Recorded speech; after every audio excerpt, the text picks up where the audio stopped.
যাই, কি এমন যেটা আপনি ফোনে বলতে পারেননি? আপনার কি এমন কথা রয়েছে যেটা আপনি সবাইকে বলতে চান? একেবারে শুরু থেকে শুরু করুন।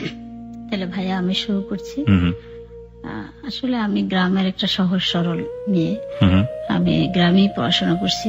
গ্রাম থেকে আমি ডিগ্রি পাশ করার পর একটা চাকরি নেওয়ার জন্য এনজিওতে হুম এনজিও বিজ্ঞাপন দিল যে পড়শিকে আর কি হুম উদ্যতন মাঠ কর্মী নিচ্ছে ডিগ্রি পাস। তো আমি সেখানে একটা অ্যাপ্লাই করলাম। তো ঢাকায় মিরপুরে এসে ওখানে আইডিয়াল গার্লস কলেজ ওখানে পরীক্ষা দিলাম, ভালো রেজাল্ট করলাম, চাকরিটা হয়ে গেল আমার। তো আমি রংপুরে, আমার দিনাজপুর রংপুরে আমাদের অ্যাপার্টমেন্ট দিল গ্রাম সাইডে। ওখানে আমি চাকরি করতে কষ্ট হয়, হুন্ডা চালাতে পারি না, হুম ঠিক মতো নামাজ পড়া যায় না, অনেক হার্ড ডিউটি। আর বয়সও তো আমার না, সবেমাত্র ডিগ্রি পাশ করেছি। সব মিলিয়ে ঝিলিয়ে খুব অসুস্থ হয়ে পড়লাম। সে ঢাকা চলে এসলাম, যে ঢাকা এসে একটা কিছু করব ছোটখাটো। তারপর ঢাকা এসে আর চাকরি করলাম না, যে ঢাকা কিছু রিসার্চ আছে ওখানে কাজ করি। আমার চাচাতো বোন আছে, ও ভালো একটা অবস্থানে আছে, ওর ওখানে থাকি। আমার একটা বান্ধবী আমি। তারপরে যে ভালো একটা কিছু করবো এই চিন্তা ভাবনা, সরকারি যোগাযোগ করি বা ভালো একটা কিছু করতে চাচ্ছি। কিন্তু অনেক সময় ইন্টারভিউ দিতে গেলে দেখা যায় আমি একটু রিলিজিয়াস, অনেক অফিস অ্যাকসেপ্ট করে না, যখন একটু রাপ অ্যান্ড টাপ চাচ্ছে, যে আমি সেটা হতে পারবো না বা ডেকোরেশন হচ্ছে না, অনেক প্রবলেম আর কি। চিন্তা করলাম তাইলে রিসার্চে কাজ করি। তো রিসার্চে কাজ করি, মাঝে মাঝে আবার বসে থাকি।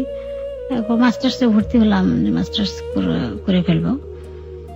তারপর আমার চাচাতো বোন বললো ঠিক আছে, এখন যেহেতু মাস্টার্সে পড়ো, একটা বিয়ে শাদী দরকার আছে, আর ওই প্রেম ভালোবাসা এগুলো জড়াইনি কখনো, আমাদের ফ্যামিলি খুবই রিলিজিয়াস, যেটা আগেই বললাম। তো ঠিক আছে, একটা বিয়ে শাদী করলে হয়তো বাসা ঠাসা পাওয়া যাবে, প্রবলেম হবে না, একটা মেয়ে মানুষের জন্য যা হয় আর কি শহরের জীবনে। তারপরে ও অবশ্য ভালো একটা বিয়ে হয়েছে, খুব হ্যাপি ওর ফ্যামিলিকে নিয়ে, ওর হাজবেন্ডকে নিয়ে, কনজুগাল লাইফটা। তো ও যেখান থেকে বিয়ে হলো ওখানে আমার একটা ছবি ও দিল। মানে আপনার চাচাতো বোন একটা সিভি আপনার, ও যেখানে বিয়ে হয়েছিল মানে কোথায় বিয়ে ওই হয়েছিল? ম্যারেজ ক্লাব ওটা। আচ্ছা, ম্যারেজ ক্লাব থেকে আপনার চাচাতো বোনের বিয়ে হয়েছিল এবং আপনার চাচাতো বোন সেই ম্যারেজ ক্লাবই আপনার একটা সিভি দিল। ছবি দিল। আচ্ছা, দেওয়ার পর ছবিটা দেখলো, মানে ওখানে তো ছেলেরাও ছবি দেয়, আর ছেলেরাও ছবি দিল। কয়েকটা ছেলে আমি দেখলাম, একটা ছেলে মোটামুটি পছন্দ হলো, তো ছেলের টকেটিভ, কথাটা তো বলে ভালো লাগলো না। পরে আরেকটা ছেলে মোটামুটি ভালো লাগলো, খুবই ভালো লাগলো, দেখতেও সুন্দর, আর কথা হয় না তার সাথে। ছেলেটা আবার আমার ডিটেলস দেখে, যে আমি কোথার মেয়ে, তারপরে কতদূর লেখাপড়া, তারপর আমার ছবিটা দেখেও ভালো লাগছে, যে এরকম ঘুমটা টুমটা দিয়ে ছবি তোলা, অনেক একটু পছন্দই করলো। আমার চাচাতো বোনকে ফোন দিল, টিএনটি, তখন তো মোবাইল এতটা অ্যাভেলেবেল ছিল না। তো ফোন দেওয়ার পর আসলো ক্লাবে, বলছে আমাকে নিয়ে আসতে। আমার চাচাতো বোন, আমি, আমার বান্ধবী, আর ওনার সাথে ওনার লোক ছিল। উনি বলছে ওনার নানা আর কি, তারপর ওনার একটা ফ্রেন্ড, আমার অফিসের কর্মচারী, দুজন, 7-8 জন ছিল। তারপর বলে যে চলেন আমরা কিছু খাওয়া দাওয়া করি, কথা বলি। তারপর একটা রেস্টুরেন্টে নিয়ে গেল, ওখানে গিয়ে আমরা খাওয়া দাওয়া করলাম, কথাবার্তা বললাম। উনি আমার সাথে একটু পার্সোনাল কথা বললো, সবাইকে সরিয়ে, যে আপনি আসলে, আমি তো আপনাকে খুব লাইক করছি, কারণ আমি একটা নামাজি মেয়ে বিয়ে করবো করে আমার টেন্ডেন্সি ছিল, এই জন্য আপনাকে আমি লাইক করছি। চেহারাটা ব্যাপার না, মানুষের সৌন্দর্য দিয়ে সবসময় সব হয় না। বলার পর আমারও ভালো লাগলো, যে আজকাল কয়টা ছেলে ধরনের অফার দেয়, অফার ছেলেরা তো সবসময় আজকাল একটু রাপ অ্যান্ড টাপ, একটু ভালোই যাচ্ছে। তো আমারও মোটামুটি। আমি একটু একটু একটু ইন্টারফেয়ার করতে চাই আপনার সাথে। আপনি যে গল্পটা আজকে আমাদেরকে বলছেন, আমাদের শ্রোতাদেরকে বলছেন, এই গল্পটা কি আপনার ছেলে সম্পূর্ণ জানে? সবকিছু জানে না, ও তো অনেক ছোট, এবং আজকেই ও প্রথম হয়তো বা আপনার অসমের পুরো ডিটেলটা বলছেন। আমরা অত্যন্ত লাকি, এই অনুষ্ঠানটা অত্যন্ত ভাগ্যবান যে মা তার সন্তানের সাথে শেয়ার করেনি, ভাগাভাগি করেনি, অনেক বিশেষ কারণ। আমি কাউকে করিনি ভাইয়া, আমার বুকের মাঝে একটা সিন্ধু পেটে, সিন্ধু দিয়ে আমি বড় একটা তালা মেরে রেখেছি। আমি আজকে ফার্স্ট আসলাম, কাউকে শেয়ার করিনি। আচ্ছা, আমরা গল্পে যাই। আপনি যেখানে ছিলেন, যে ওই ছেলের সাথে আপনি মিট করলেন, ছেলেটা বললো যে আপনাকে তার ভালো লেগেছে কারণ আপনি নামাজি। তারপরে কি হলো? তারপরে আমি চিন্তা করলাম, ঠিক আছে, বাসায় এসে দেখলাম ছেলেটা খুবই সুন্দর, খুবই আমার ভালো লাগছে। আমি একটা আনমেরিড মেয়ে, সে একটা আনমেরিড ছিল, আমার ভালো লাগছে, বলছে ভালোই তো লাগে। এরপর ছেলেটা একদিন আমার বাসায় হঠাৎ ফোন দিল, আমার চাচাতো বোনকে, বললাম আমি বাসায় আসতেছি। তো বাসা আসলো নিয়ে, আমি আপনার কি খাবেন জিজ্ঞেস করছিল। আমার চাচাতো বোন বলে আমরা কি খাবো, তাতে আপনার কি দরকার? বলে যে না, আমি আসতেছি তো এই জন্য। উনি একটা গাড়ি নিয়ে আসলো, একটা পাজেরো গাড়ি ছিল, অনেক বাজার নিয়ে আসলো। এসে যখন আমার নিচতলায় দারোয়ানকে বললো যে 4 তলায় যে ম্যাডাম থাকে ওনাকে একটু ডেকে দেন। এখন 4 তলায় থেকে আমার চাচতো বোন, আমি তো আর বাসার কিছুই না, আমি একজন গেস্ট হিসেবে থাকি। তারপর আমার চাচতো বোন আসলো, এসে দেখে সে তো অবাক যে এতগুলো বাজার টাজার নিয়ে আসলো, এটা কেমন দেখালো, ভালো দেখায়। তো তারপর আর কোনো কথা না বলে সবগুলো উপরে উঠে ফেললো দারোয়ানকে দিয়ে। তো ওনাকে আপ্যায়ন টাপ্যায়ন করলাম, আমরা চলে আসলো। অনেকক্ষণ থেকে কথাবার্তা বলে চলে আসলো। এদিকে ওনার সাথে আমার আলাপ পরিচয়, প্রায় উনি ফোন দেয়, আমি ফোন দিই, উনি ফোন দেয়, আমি ফোন দিই, আমার বোনকে ফোন দেয়, আবার বাসায় আসে, ভালো একটা খাবার নিয়ে আসে, হঠাৎ পিজে খাবার নিয়ে আসে, হঠাৎ অনেকগুলো চাইনিজ খাবার নিয়ে আসে, হঠাৎ অনেকগুলো ফুল নিয়ে আসে, অনেক, আমি স্পঞ্জের মিষ্টি পছন্দ করতাম, অনেকগুলো মিষ্টি নিয়ে মানে আসে। উনি আপনাদের বাসায় মানে অহর্নিশি আসতো, সবসময় আসা যাওয়া করতো? সবসময় আমাকে পেত না। মানে আমি আবার তাবলিগ জামাত করতাম, জামাতে মোনাজাতে থাকতাম, পেত না অনেক সময়। তা আমার তো মোবাইল ছিল না, সময় তো মোবাইল তো অ্যাভেলেবেল ছিল না, আর সেবা ছিল আর কি, বাংলা লিঙ্কটা যায়। মানে আপনাদের বাসাতে আসতে ওনার কোনো সমস্যা ছিল না? না, ওই যে বোনের সাথে কথা বলতো, আবার আমার দুলাভাইয়ের সাথে কথা বলতো, বান্ধবীর সাথে কথা বলতো। কতদিন ছিল এই সম্পর্কটা আপনাদের? 1 বছর। 1 বছরের মধ্যে? 1 বছর আরো থাকতো, কিন্তু এক পর্যায়ে ওনার উপর আমি বেশি দুর্বল হয়ে গেলাম যে এত ভালো মানুষ, পুরুষ মানুষ, এত সুন্দর একটা মানুষ, এত টাকা পয়সা, তারপর এত ভালো। আমি নিজেকে নিজে মানে খুব গর্বিত মনে করলাম যে আমার মতো একটা মানুষ, গ্রাম থেকে এসেছি, তাই এত ভালোবেসে ফেলছে, তাহলে আমি একে বিয়েই করবো। আর উনি তো আমাকে বিয়ে করতেই চাচ্ছে। তখন আমার চাচতো বোন বললো তাহলে ঠিক আছে আমরা ফাইনালে যাই, এখানে বিয়ে করে ফেলি। কিন্তু বিয়ে করার সময় আসে বিয়ের যে ব্যাপারটা, যে কাবিন করতে হয়, কাজীর অফিসে গিয়ে, এই ব্যাপারটা আসলে আমরা জানতাম না। চাচতো বোন মনে অতটা জানতো না, জানলে হয়তো কাজী টাজি ডাকতো। উনি বললো যে আমরা আপাতত ইসলামী মাইন্ডে যেটা হয় ওটাই করি, তারপরে আমরা করবো, একটা লাক্সারিয়াস একটা বাসর করব, এরপর ওই ইটা হবে, কোর্ট ম্যারেজটা হবে, এটাই শক্ত বিয়ে হয়। যেহেতু আমি চিটাগাংয়ের ছেলে, বরিশালের মেয়ে, আপনাদের একটু বিশ্বাস, মানে যে ছেলেটাকে আপনি বিয়ে করবেন সেই ছেলেটাকে এই কথাগুলো বলবেন, হ্যাঁ একটু কনফিউজ থাকতেই পারে। তো এত কথা বললে তার প্রতি আমাদের কোনো আরই থাকে, তো পুরো ফেথফুলি হয়ে যায়। তারপরে ও একটা স্টাম্প নিয়ে আসলো আত্মর পর, স্টাম্পে ওর সিগনেচারটা দেওয়াই ছিল। তারপরে আমাকে একটা সিগনেচার দিতে বললো, ওই সিগনেচারটা দিলাম।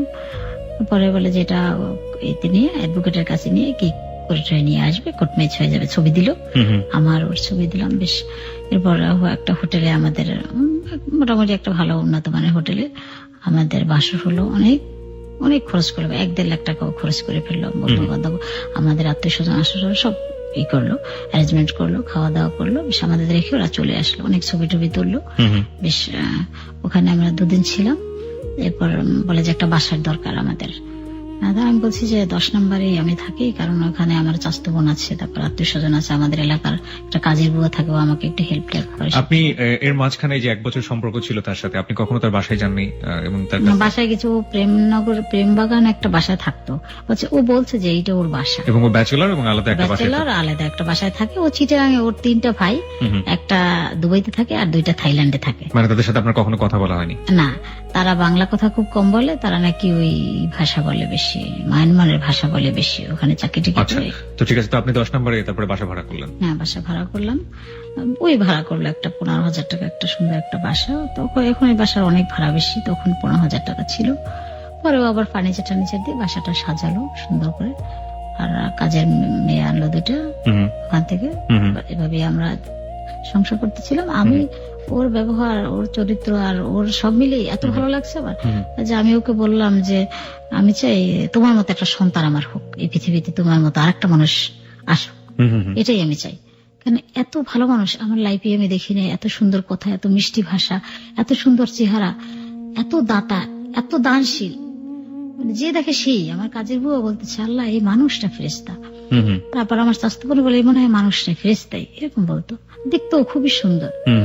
তারপর আমি ওকে বলতাম কি আমি তোমার মতো একটা সন্তান চাই চৌধুরী, আমি তোমার মতো একটা সন্তান চাই, তোমার মতো হবে হুবহু, তোমার চরিত্র, তোমার চেহারা সবকিছু মিলিয়ে হবে আমার একটা সন্তানের।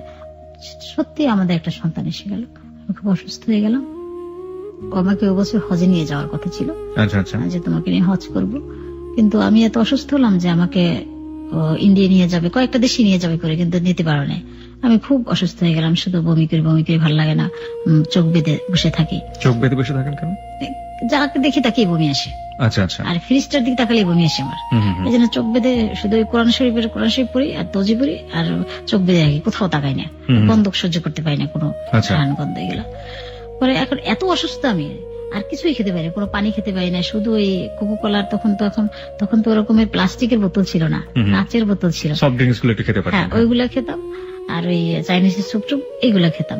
এই মানুষটাকে নিয়ে কোথায় যাবে, এটা নিয়ে ঘরে রাখাই ভালো, এই জন্য আর কোথাও বের হতেন না। তবে রাতে ওই একটু গাড়ি ছিল, গাড়িতে নিয়ে আমাকে ঘুরতো, আবার হোন্ডায় ঘুরতো, এই করতাম, বেশ খুব হ্যাপি। আমি নিজে ধন্য মনে করতাম।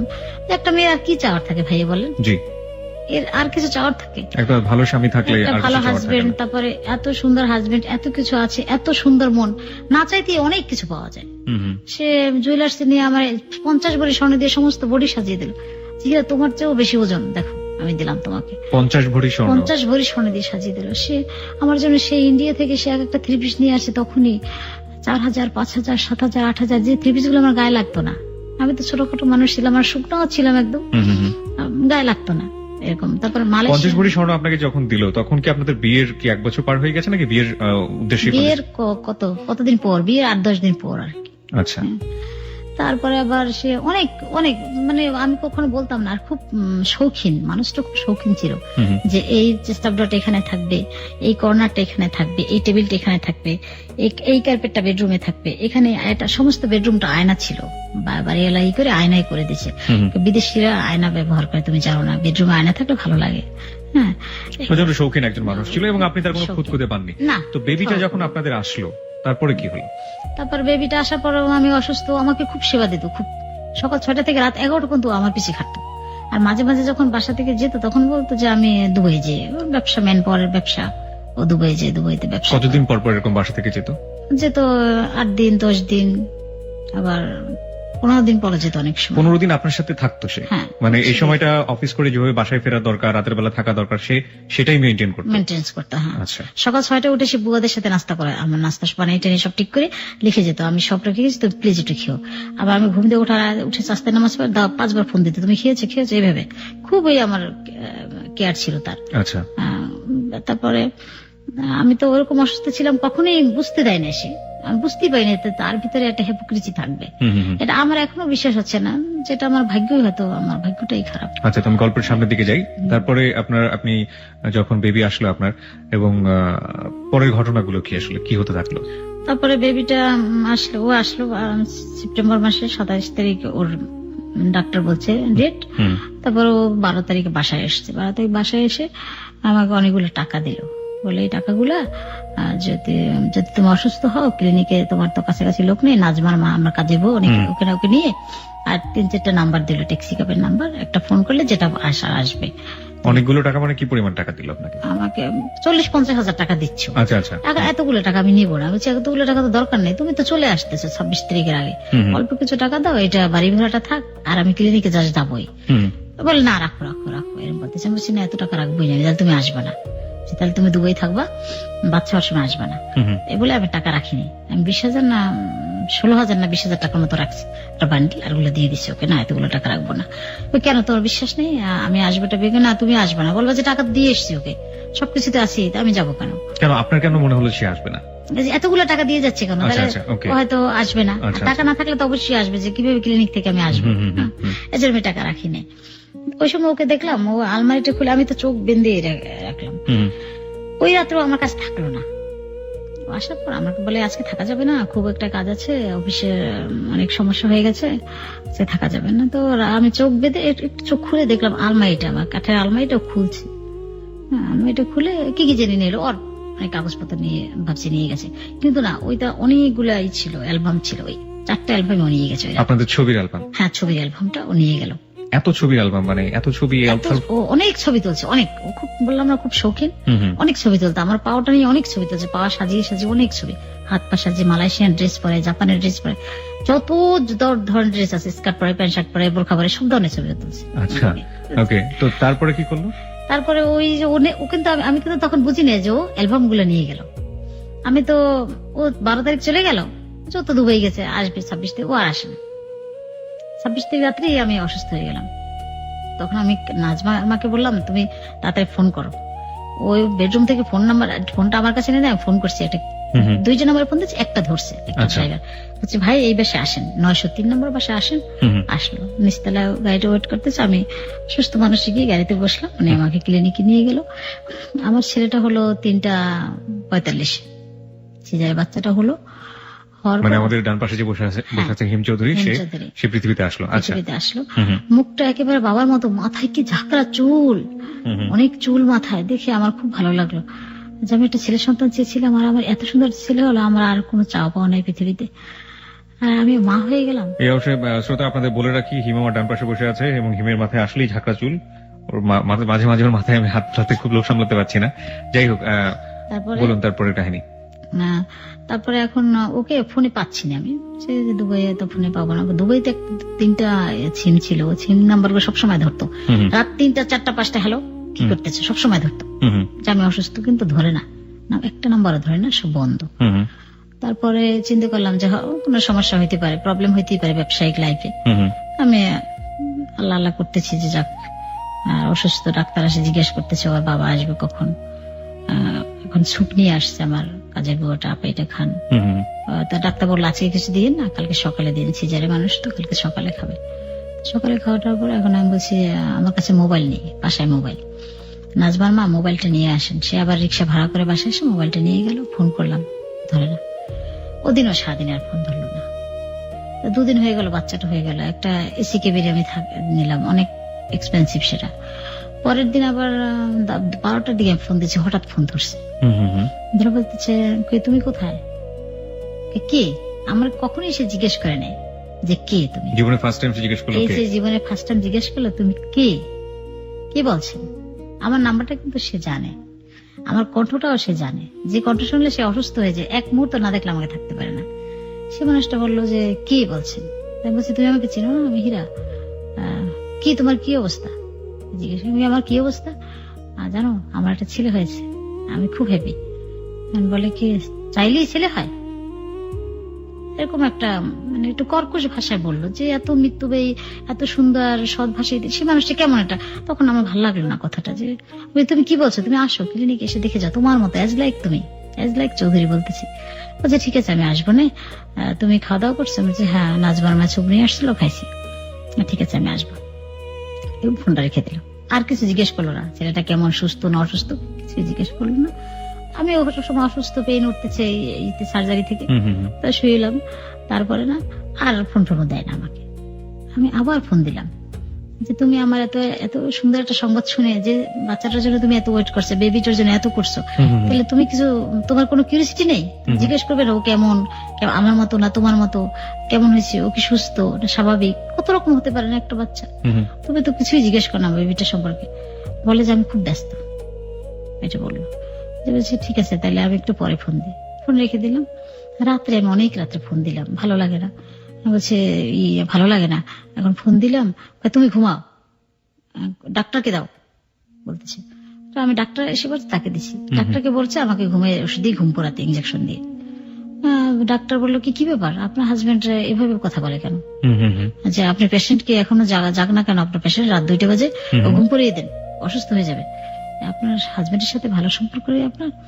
বলি কেন ভালো সম্পর্ক থাকবে না কেন, কি বলেন এগুলা? না সে বললো যে আপনার ঘুম পড়িয়ে দিতে, আর কেমন কর্কশ ভাষায় কথা বললো। এখন আমিও মিলালাম যে আমার ওই ধরনের কথা কখনোই বলেনি, কখনোই না। এখন তারপরে আমি চিন্তা করলাম কেন এই কথা বললো কেন, মনে হয় ব্যবসা বাণিজ্য ভালো যায়নি, অনেক সময় ট্রাভেলের ব্যবসা হয় না, লাখ লাখ টাকা কোটি কোটি টাকা মার যায়, এই ধরনের কিছু হয়েছে, এই জন্য হয়তো আমার সাথে মিসগাইড কথাবার্তা বলছি। যাক সেটা মেনে নিলাম। পরদিন সকালে আর ফোন দিল না, সারাত্রে 12টা 1টা বেজে গেল। ডাক্তার বললো কি যে আপনি তো আজকে 4 দিন, ম্যাডাম আপনি যদি 5 দিনে যাবেন না 4 দিনে যাবেন, আপনার তো অনেক টাকা বিল হয়ে যাবে, আর ছাড় তো আসলো না। আমি বলছি বিল করেন আপনি, কত টাকা হলো, অসুবিধা ছাড় এসে দিবে। তারপর 12টার দিকে ফোন দিলাম, যে ফোন ধরছে, তুমি কোথায়? বলে আমি কিছু একটা দোকানে এসছি, সিমেন্টের দোকানে এসছি। ওখানে কি করো? অফিসে না? কয় না অফিসে না। তুমি এখন কি অবস্থা তোমার? আমি তো কি অবস্থা তুমি জানোই, তুমি আসো ক্লিনিকে, বাচ্চাটা দেখতে আসছো না, আজকে 4 দিন এখন আমাকে এখান থেকে রিলিজ দিতে চাচ্ছে, অনেক বিল হচ্ছে, আমি এখানে থাকবো কেন, কাজের বুয়া আছে, মেয়ে আছে, ওরাই তো সব করবে, বাসায় গিয়ে বসে থাকবো বাচ্চা নিয়ে। এখন বলে যে রিলিজ দাও, আমি কি করব? কি তুমি কি করবে তুমি জানো না? এখানে বিল দিতে হবে না? কত টাকা বিল হিসাব করতে বলো ডাক্তারকে। এভাবে কথাগুলো ফিকে ফিকে মারছে, ডিস্টেন্স হচ্ছে কথার ভিতরে। তো তখন আমি বুঝতে পারি না যে মানুষটা এত চেঞ্জ, এত সহজে এত মানুষ এভাবে চেঞ্জ হয়ে যায়, আমার নিজের কাছে এখনো বিশ্বাস হয় না। তারপরে আর কথাটা তো বলিনি, ফোনটা রেখে মনটা নষ্ট হয়ে গেল। অনেকক্ষণ দোয়ানুস পড়লাম, আয়াতুল কুরসি বললাম, যে আল্লাহ ওইভাবে কথা বলছি কেন, তাহলে আমার লাইফটাই কি কোনো ঝড় তুফান আসবে? না, এটা ভুল চিন্তা, মানুষের মন হতেই পারে খারাপ। আবার এটা চিন্তা করে নাজবার মাকে বললাম বাসায় যাও, বাসায় গিয়ে কিছু খাবার দাবার নিয়ে আসো, তা কালকে আমরা চাই। তা তোমার সাহেবকে ফোন করি। পরে রাতে ফোন করলাম, আমি কবে যাবো? বলছি বিল আসছে কত? আমি 22,000 কত টাকা জানি আসছে। বলছে তোমার অ্যাডভাইস গুলা, বার্থ সার্টিফিকেট, তোমার ছেলে হয়েছে, তুমি তখন ছেলের মা, মানে এরকম জেদ করে কথা বলছে, তুমি তখন ছেলের মা, আমি তোমার কে, তাহলে তোমার অ্যাডভাইস, তোমার ছেলের বার্থ সার্টিফিকেট, এগুলো সব নাও না, এগুলো সব ঠিক করে রাখো, কালকে আমি টাকা নিয়ে আসতেছি। তার ডাক্তার বলে যে কে সিগনেচার করবে? আমি আর মনে দোষ নেই, আমার সিগনেচার আমি দিই না, আমার হাজবেন্ডের দেরি হচ্ছে, আমি সিগনেচার করে দিই, সব কাগজপত্র আমাকে দিয়ে যান। ও এসে আসতেছে, ও আবার বলে আমি আসতেছি। ও আসছে, ও আর ওদিন গাড়ি নিয়ে আসে না, হুন্ডায় আসে না, ও আসছে লোকাল গাড়িতে নেমে, তারপরে ও আসছে রুমে, আমার রুমে এসে ঢুকে কোনো কথা বললো না। আমার বাচ্চাটার, বেবিটার দিকে একবারও তাকায় নেই, একবারও তাকায় নেই যে একটা বাচ্চা পৃথিবীতে আসছে, সে নতুন একটা মুখ, সে কেমন, সে পঙ্গু হতে পারে, সে কালো হতে পারে, সুন্দর হতে পারে, অনেক রকমের হতে পারে, সবাই একটা ইন্টারেস্ট থাকে, কিন্তু তার কোনো আমার কাজের উপর যে ইন্টারেস্ট ছিল সেটুকু তার ছিল না। সে একবারও তাকায় নেই, ও তো একটা তোয়ালে মরানো ছিল, শুধু আমার দিকটা কি বলে কাগজপত্র সব কমপ্লিট রেডি, তাহলে ই করো, সব ব্যাগ এন্ড ব্যাগেজ সব, আমি নিচে যাচ্ছি। নিচে চলে গেল, নিচে গিয়ে ট্যাক্সি ক্যাব নিয়ে আসলো একটা। তোমার গাড়ি? বলছে গাড়ি নিয়ে আসিনি, সবখানে গাড়ি নিয়ে আসা যায় না, সবসময় গাড়ি ইউজ করা যায় না, এরকম রাগ রাগ কথা বলতেছে। আমি আর কিছু জিজ্ঞেস করলাম না। তারপর আমাকে ও আসছে, ট্যাক্সি ক্যাবটা হলুদ ট্যাক্সি নিয়ে এসে বলে কি ক্লিনিকের ভিতরেই ঢুকছে একেবারে গাড়িটা। নাজমার মাকে বলতেছে ওকে ধরে ধরে নামান। যে মানুষটা সন্তানটা পেটে 10 মাস, একদিন সে আমাকে গোসল করতে দেয়, আমার কাজের বুয়া দিয়ে সে গোসল করে না, সবসময় সে নিজের হাতে আমাকে গোসল করে দিয়েছে, নিজের হাতে খাওয়াই দিয়েছে। আর সে মানুষটা, আমি এত অসুস্থ সিজারের একটা মানুষ, সে একবার ধরে আমাকে সেই থেকেও নামায় না। তার ব্যবহারটা আমি অবাক হয়ে যাচ্ছি যে কেন এভাবে কথা বলছে কেন। আবার বলছে হয়তো বা টাকা পয়সা মার গেছে, লাখ লাখ কোটি কোটি টাকার ব্যবসা, হয়তো এই জন্য চেঞ্জেবল, এই জন্য। তারপর নাজমার মা আমাকে ধরলো, ওরা নাজমার মা ধরে ধরে নামাই আমাকে ট্যাক্সি ক্যাবে ঢুকালো। বাচ্চাটা নাজমার মার করে, নাজমার কাছে ওই সব আমার ব্যাগ এন্ড ব্যাগেজ, বলে যে ভাড়া দিয়ে দিলাম, আমাকে আর কোনো টাকা পয়সা দিল না, ভাড়া দিয়ে দিলাম, তুমি বাসায় যাও, আমি ফোন করবো না। বাসা আবার টিএনটি লাইন ছিল, তখন তো আর মোবাইল, আমার একটা মোবাইল ছিল, টিএনটি লাইনটি বেশি ইউজ করতাম, তখন এত অ্যাভেলেবেল মোবাইল ছিল না। তারপরেও আর ফোন দিল না। ওই দিন রাতে চলে বাসায় এসে দেখি কোনো খাবার দাবার নেই, নাজমা সব নষ্ট করে ফেলছে ওরা। তারপর এখন কি খাবো, দোকানে গেলাম, গিয়ে কিছু চাল কিনলাম, ডাল ঠান কিনলাম, বাকিতে আনলাম, যে দোকানে কোনো টাকা পয়সা কোনো টাকাই দিল না আমাকে, শুধু ট্যাক্সি ক্যাবের ভাড়াটা দিয়ে আর ক্লিনিকের বিল দিয়ে চলে গেল। আর বাচ্চা একটা দুধও কিনে দিল না, বাচ্চা দিকে টাকাই নেই সে। তারপরে দোকানদারকে বললাম যে ভাই কি ম্যাডাম আপনি আসছেন কাজে? আমার একটা প্রশ্ন, সেটা হচ্ছে যে বাচ্চাটা আপনার যখন পেটে আসলো, হ্যাঁ, তখন তো সে আপনার সাথে কোনো খারাপ ব্যবহার করে না, বাচ্চা আসার পরে, মানে পৃথিবীতে ও আসার পরে ও কেন এরকম হয়ে গেল? আপনার কি মনে হয়? আপনি কিছু জানেন না ব্যাপারে, যে ও চাইতো না একটা ছেলে হোক, বা এরকম কোনো ব্যাপার স্যাপার কি ছিল? এমনি ও মেয়েদের পছন্দ করতো, কিন্তু পছন্দ করলেও ওর তো মেয়ে পছন্দ করলে আমার ছেলে হয়েছে তাই বলে কি বাচ্চাদের তাকাবে না? সে তো একটা নিষ্পাপ একটা মেয়ে, তার কি অপরাধ, তাই না? সেটার জন্য এরকম আচরণ সে কেন করবে? আমরা সামনের দিকে যাই, আর স্টোরিটা আমরা সামনের দিকে যাই, তাহলে বুঝতে পারবো আসলে কাহিনীটা কি ছিল। তারপর আপনি কি করলেন? তারপরে দোকানে গিয়ে আমি চাল ডাল কিছু কিনলাম, যে কাজে মেয়েটা কি খাবে, আমি তো আর ভাত টাত খাবো না, আমি তো একটা স্যুপ খাবো না, তো ওরা কি খাবে দুজনে। চালটা কিনে আমি আর আসতে পারি না, হেঁটে হেঁটে। দোকানদার একটা ছেলে একটা ফাইল বুকাতে বলে আপনি অসুস্থ, পিছনে যাচ্ছেন কেন? আপনি তো শুধু পিছনেই যাচ্ছেন, দেখে আমি সামনে আসতে পারি, পিছনে যাচ্ছি। উনি আমার ব্যাগটা তলায় নিয়ে আসলো, আমাকে উঠিয়ে দিয়ে গেল। আপনি খুব অসুস্থ? বলছি হ্যাঁ। তারপরে রান্না বান্না করলো, খেলো, রাত্রে আর ফোন টোন দিল না। আমি অনেকবার ট্রাই করলাম, ফোনে ধরে না। ওর যে বাসার নাম্বার গুলো দিল, একটা নাম্বারও ধরে না। ওর যে একটা স্পেশাল নাম্বার থাকে ওর, ওইটা আর কোন নাম্বার না, ওইটা খোলা থাকবে, ওটাও বন্ধ। ওর যে অন্য অন্য নাম, সব নাম্বার গুলোই বন্ধ। ও বেশি কোনো নাম্বারই ধরছে না। তাহলে কি হলো? মানুষটা কি মারা গেল, অ্যাক্সিডেন্ট হলো? কিভাবে জানবো এই মানুষটা কোথায়? এদিকে আমার হাতে কোনো টাকা নেই, বাচ্চার দুধ নেই, ও ব্রেস্ট ফিডিং হচ্ছে না, আমি তো খাচ্ছি না, না খেয়ে থাকতেছি, টেনশন, ব্রেস্ট ফিডিং হচ্ছে না, ওকে ল্যাকটোজেন খাওয়াচ্ছি। এখন কি খাওয়াবো বাচ্চাকে? আমার হাতে টাকা নেই, ওর কোনো সংবাদ নেই, ওকে খুঁজেই পাচ্ছি না। ও কোথায় যেতে পারে আপনার কি ধারণা ছিল? ও তো বাংলাদেশি ছিল তখন। হ্যাঁ, ও বাংলাদেশেই ছিল, কিন্তু ওর যে অফিসে ফোন দেওয়ার পর বলছে কি বচ দুবাইতে আছে, চলে গেছে। হ্যাঁ, বচ চলে গেছে, বচ বাংলাদেশে নেই। আচ্ছা কিন্তু আসলে ও বাংলাদেশি, ও বাসায়। আচ্ছা, যাই হোক, সেটার কাহিনী আমরা পরের দিকে যাই। তারপরে আপনি কি করলেন, কিভাবে এই সমস্যার সমাধান আর করলেন? তারপরে আমি ওর যত পরিচিত অফিস আছে সবখানে যাই, যে ওনার অফিসটাই গেছি, মতিঝিলের অফিস ওটা গেছি। বলছি যে অফিসে লোকজন কোথায়? বলে ওনার তো 1 সপ্তাহ হলো অফিস ছেড়ে দিয়েছেন, ওনারা আর ব্যবসা করবেন না, ওনারা দুবাইতে অফিস নিয়েছেন। বলছি এত তাড়াতাড়ি? হ্যাঁ, বাড়িওয়ালা টুলেটও লাগাই দিল বললো। তারপর সেখান থেকে চলে আসলাম। তারা তো আর কোনো ইনফরমেশন দিতে পারলো না আমাকে, এই যে উনি কোথায় আছে না আছে। চিন্তা করলাম যে কোথায় যাই, কার কাছে যাই, কার কাছে গেলে সাহায্য পাওয়া যায়, ওনাকে পাওয়া যায়। এক তো ওর চিন্তা, এদিকে ওর চিন্তা, সারা তো ওর দিক তাকিয়ে থাকি। আবার চিন্তা করি যে তাইলে এখন এভাবে কিভাবে বাঁচবো? আমি নিচতলা বাসা কখনো থাকিনি, কষ্ট করিনি, কি করে করবো? বাচ্চাটা নিয়ে কোথায় যাব? একটা মানুষকে আশ্রয় দে, বাচ্চা সহ কেউ দে, কি করবো? বাসা ভাড়া তো বাকি পড়ে যাচ্ছে। হ্যাঁ, বাসা ভাড়া পড়ে যাচ্ছে। তাহলে বাইরে দেশে যাই, দেশে গিয়ে ওকে রেখে এসে আমি একটা কাজ বাজ করবো, এই চিন্তা ভাবনা। আবার বলে না, আমি অ্যাক্সিডেন্ট করবো, আমি মারা যাবো, আমি জঘন্য জীবন মেনে নিতে পারবো না, বাচ্চা কষ্ট করবে, আমি কষ্ট করবো, ও থাক, আমি মারা যাই, ও একজন পালবে ওকে। কিন্তু আমি ডায়েরিতে আবার কিছু লিখছি যে কি করবো এখন, আমার জীবনটা 4-5টা পৌঁছে গেল, আমি কি তাহলে অ্যাক্সিডেন্ট করবো? বাড়ি এলে ছিল আমাদেরই বিমানবালা, উনি একদিন এসে ওই ডায়েরিটা খুলে দেখছে। আমি খেয়াল করি না, নামাজ পড়তেছিলাম, তো দেখার পর উনি বললো কি যে আপনি এই আমার বাসায় একটু দেখা করে, ও আপনি তো নামতে পারবেন না, আপনি কাজে মেয়েটা একটু পাঠিয়ে দিন। পরে কাজে মেয়েটা পাঠিয়ে দিলাম। বলে যে আপা, আপনাকে বাড়ি এলে যেতে বলছিল, কিসের জন্য যেতে বলছিল? আমি তবে তুই গেলি কেন? বলে যে আপনার সাথে একটু কথা বলতে, আমাকে যাওয়ার পর কিছু বলে নাই, আপনাকে সে দেখে দেখে রাখতে বলছে। কি আমাকে দেখবি কি? বাড়ি এলি করতে গিয়ে রাত্রে তালা মেরে রাখতো আউটডোরটায় আমার। আচ্ছা, কাজে মেয়ে দিয়ে যে উনি হয়তো এক্সটেন্ড করবে, আর উনি এটা এক্সটেন্ড করলে বাচ্চাটা। আপনার কি সুইসাইডের কোনো প্ল্যান ছিল? আপনি আত্মহত্যা যে আমি আত্মহত্যা করব, কারণ কি করব, কোথায়? কি ধরনের প্ল্যান করতেন আপনি? যে আপনি নিজে মারা যাবেন না বেবি সহ মারা যাবেন এরকম? না, বেবিটা আমি রেখে, ও তো নিষ্পাপ, ও বাঁচুক, ও পৃথিবীতে এসছে, ও বাঁচুক, যদি ওকে বাঁচায় ও বাঁচাক, আমি কি করব?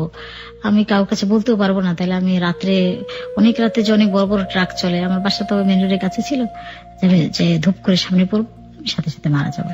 তিনি কোন একটা সময় কোন একটি ম্যারেজ ক্লাবের মাধ্যমে কোন একজন খুব ধনাঢ্য ব্যক্তিকে বিয়ে করেছিলেন, এবং বিয়ে করবার পর 1 বছর ঘর সংসার করেছেন। 1 বছর ঘর সংসারের কোন একটি পর্যায়ে তার বেবি আসে। বেবি আসার পরে লোকটির মধ্যে তিনি উদ্ভট কিছু আচরণ দেখতে পান, এবং যেটা কোনোভাবেই তিনি মানতে পারছিলেন না। তিনি সিদ্ধান্ত নিলেন যে তিনি সুইসাইড করবেন। গল্পের ঠিক এই জায়গাটাতে আমরা ছিলাম, হীরা চৌধুরী। বাকিটুকু আমরা শুনতে চাই। আপনি কখনো কখনো বলছিলেন যে আপনি বড় বড় ট্রাকের সামনে ঝাঁপিয়ে পড়ার চিন্তা ভাবনা করেছেন, কখনো সন্তানকে নিয়ে ঝাঁপিয়ে পড়ার চেষ্টা করেছেন। তো সেখান থেকে সামনের দিকে আসলে কি হলো? তারপর চিন্তা করলাম, হ্যাঁ সুইসাইড করতে চেয়েছিলাম, কিন্তু অনেকবার মনে হয়েছিল যে সুইসাইড করব, এভাবে কিভাবে বাঁচবো, বাচ্চার কোনো রাস্তাই ছিল না। আপনার বাড়িওয়ালা তখন ওই যে বললো যে তখন উনি একটা বিমানবালা ছিল, উনি ওনার কাজের মেয়ে দিয়ে আমার আউটডোরটায় তালা মেরে রাখতো 12টার পর। আর যখন আমি দরজা ধাক্কা দিতাম তখন খুলতো না।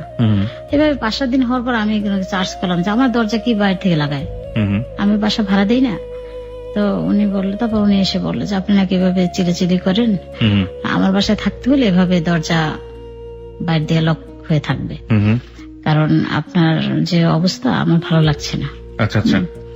তখন আমি ওনাকে বিকেলবেলা ওনার বাসায় গেলাম, আস্তে আস্তে হেঁটে নেমে নিচতলায় গিয়ে বললাম যে আপা, আপনি আমাকে কি ভাবছেন, আমি পালিয়ে যাব, ভাষা দিব না? বলছে না, আমি তো একজন মা, তারপর আমি একজন ওয়াইফ, তারপর আমি দেখছি আপনার যে আপনি আমার বাসায় থাকছেন, আপনার হাজবেন্ডকে দেখছি, আপনার যে প্রতিপত্তি টাকা পয়সা সবকিছু আমি দেখেছি, এখনো দেখছি যে আপনার কি সিচুয়েশন।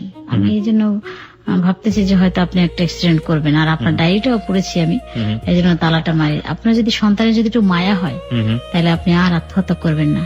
আপনাকে কেউ আত্মহত্যা করতে চাইলেও আপনি ওর মুখের দিক চেয়ে আপনি বেঁচে থাকবেন। এভাবে উনি অনেক কথা বললো যে সন্তান কি জিনিস আপনি এখন মতো বুঝেন না, এই জন্য হয়তো আপনি সুইসাইড করতে চাচ্ছেন। কিন্তু আমি সেটা বুঝাতে চাচ্ছি, হয়তো 40 দিন যাওয়ার পর আপনি আর আত্মহত্যা করতে চাবেন না। আপনি মা হিসেবে বাঁচতে চাবেন, আপনি করুণা চাবেন মানুষের কাছে যে আমি বাঁচতে চাই আমার সন্তানকে নিয়ে। আমি সেটা বোঝানোর পর তালাটা খুলবো, যতদিন আমার এখানে থাকবে। আর আপনি চলে যান, আমার আপত্তি নেই। তারপরে আপনার ঘর সংসার গুলো কিভাবে চলতে থাকলো, মানে টাকা পয়সা গুলো কিভাবে আসতো? তারপর এখন আমি একদিন ও বলার পর একদিন রাতে স্বপ্ন দেখি কি যে একদিন রাত্রে শুয়েছি, ওর টাকা পয়সা তো নাই, খেতে পারি না, ওকে আমি না খেয়েই থাকি, সারাদিন না খেয়ে থাকি। যে টাকা ওই যারা পরিচিত যন্ত্রণা আছে ধার ঠার আনি 200, 300, 400, 500 ওর দুধ কিনতেই চলে যায়, আমি না খেয়ে থাকি। 14 দিন পর আমি কিছু খাইনি। এখন কাজের মেয়েকে বলছি কি কাজের বুয়াকে যে আর কাজে এসো না, তো অন্য কোথাও কাজ নাও, কারণ ওরা তো অভাবী মানুষ, ওরা কি খাবে। তো ও খুব কান্নাকাটি করতেছে, আপা এত বছর কাজ করছে, আপনার অনেক অনেক দিয়েছি, অনেক খেয়েছে। এখন সব ফ্যামিলির তো অ্যাডজাস্টেবল না, কাজের মেয়েদের তো সবাই সব রকমের করে না। তো বলছি না না, এখন তো আমার নিজেই চলতে পারি না, তোমরা কাজ টাজ নিয়ে নাও, আর আমি কাজ কষ্ট করে, ছোট একটা মেয়ে ছিল ওকে দাও, আমার বাচ্চারা দেখবে, আমি একটা কাজ বাজ করবো, কি করবো এখন, তোমার ভাইয়ের সাথে যোগাযোগ করতে পারতেছি না, সে কোথায় গেছে জানি না, হয়তো ব্যবসা বাণিজ্য নষ্ট হয়ে গেছে। এই বলার পর কাজের মেয়ে মহিলাটা চলে গেল, আর ওরা ছোট একটা মেয়ে দিল আমার ছেলেটা দেখার জন্য। তো মেয়েটার কাছে রেখে আমার বাচ্চাটা, আমি তখন আমার কত 15-16 দিন, আমি তখনও সুস্থ হইনি, আমি এদিক পড়ে যে ওদিক পড়ে যাচ্ছি, মানে সিজারে একটা মেয়ের অনেক ব্লাড যায়। তারপর ভালো ভালো খেতে হয়, আমি তো কিছু খাই না, শুধু না খেয়ে থাকি। তো মতিঝিল এসছে একটা ইন্টারভিউ দিতে, একটা অফিসে দেখলাম অলটেক্স, ওখানে লোক নিচ্ছে, ইন্টারভিউ দিতে এসছে। তো মালিক কারোর সাথে দেখা দেয় না, উনি খুব পর্দা মেনটেন্স করে, পুরুষ হলেও। তারপরে রিসেপশনে বললাম যে আমি একটু ওনার সাথে দেখা করতে চাচ্ছি। বলে না, উনি তো ওনার সাথে দেখা করবে না। যে আমি দেখা করব, আমি ওনার মায়ের মতো, আমি ওনার সন্তান, আমি দেখা করলে কি হবে এই বলে। তারপর ওনার রিসেপশনে কোনো মেয়ে রাখে না, ছেলে রাখে। তো বলছে উনি কারোর সাথে দেখা দেয় না। বলছে আমি ওনার মা, কেন দেখা দেবে না? আমি ওনার কাছে হেল্প চাবো, একটা ভালো সুইটেবল জব চাবো, বা কিছু ফাইন্যান্স হেল্প চাবো। কোরবানি আসছে, উনি হজে যাবেন, আমার এই ধরনের একটা টেন্ডেন্সি। তো উনি ঢুকতেই দেবেন। আমি বলছি না, আমি মালিকের সাথে দেখা করবো, হয় আমার চাকরি হবে না, একটু ফাইন্যান্স হেল্প না হলে আমি চলতে পারবো না, আমার বাচ্চারা না খেয়ে আছে। তারপর রিসেপশন শুনে একটু খারাপ লাগলো।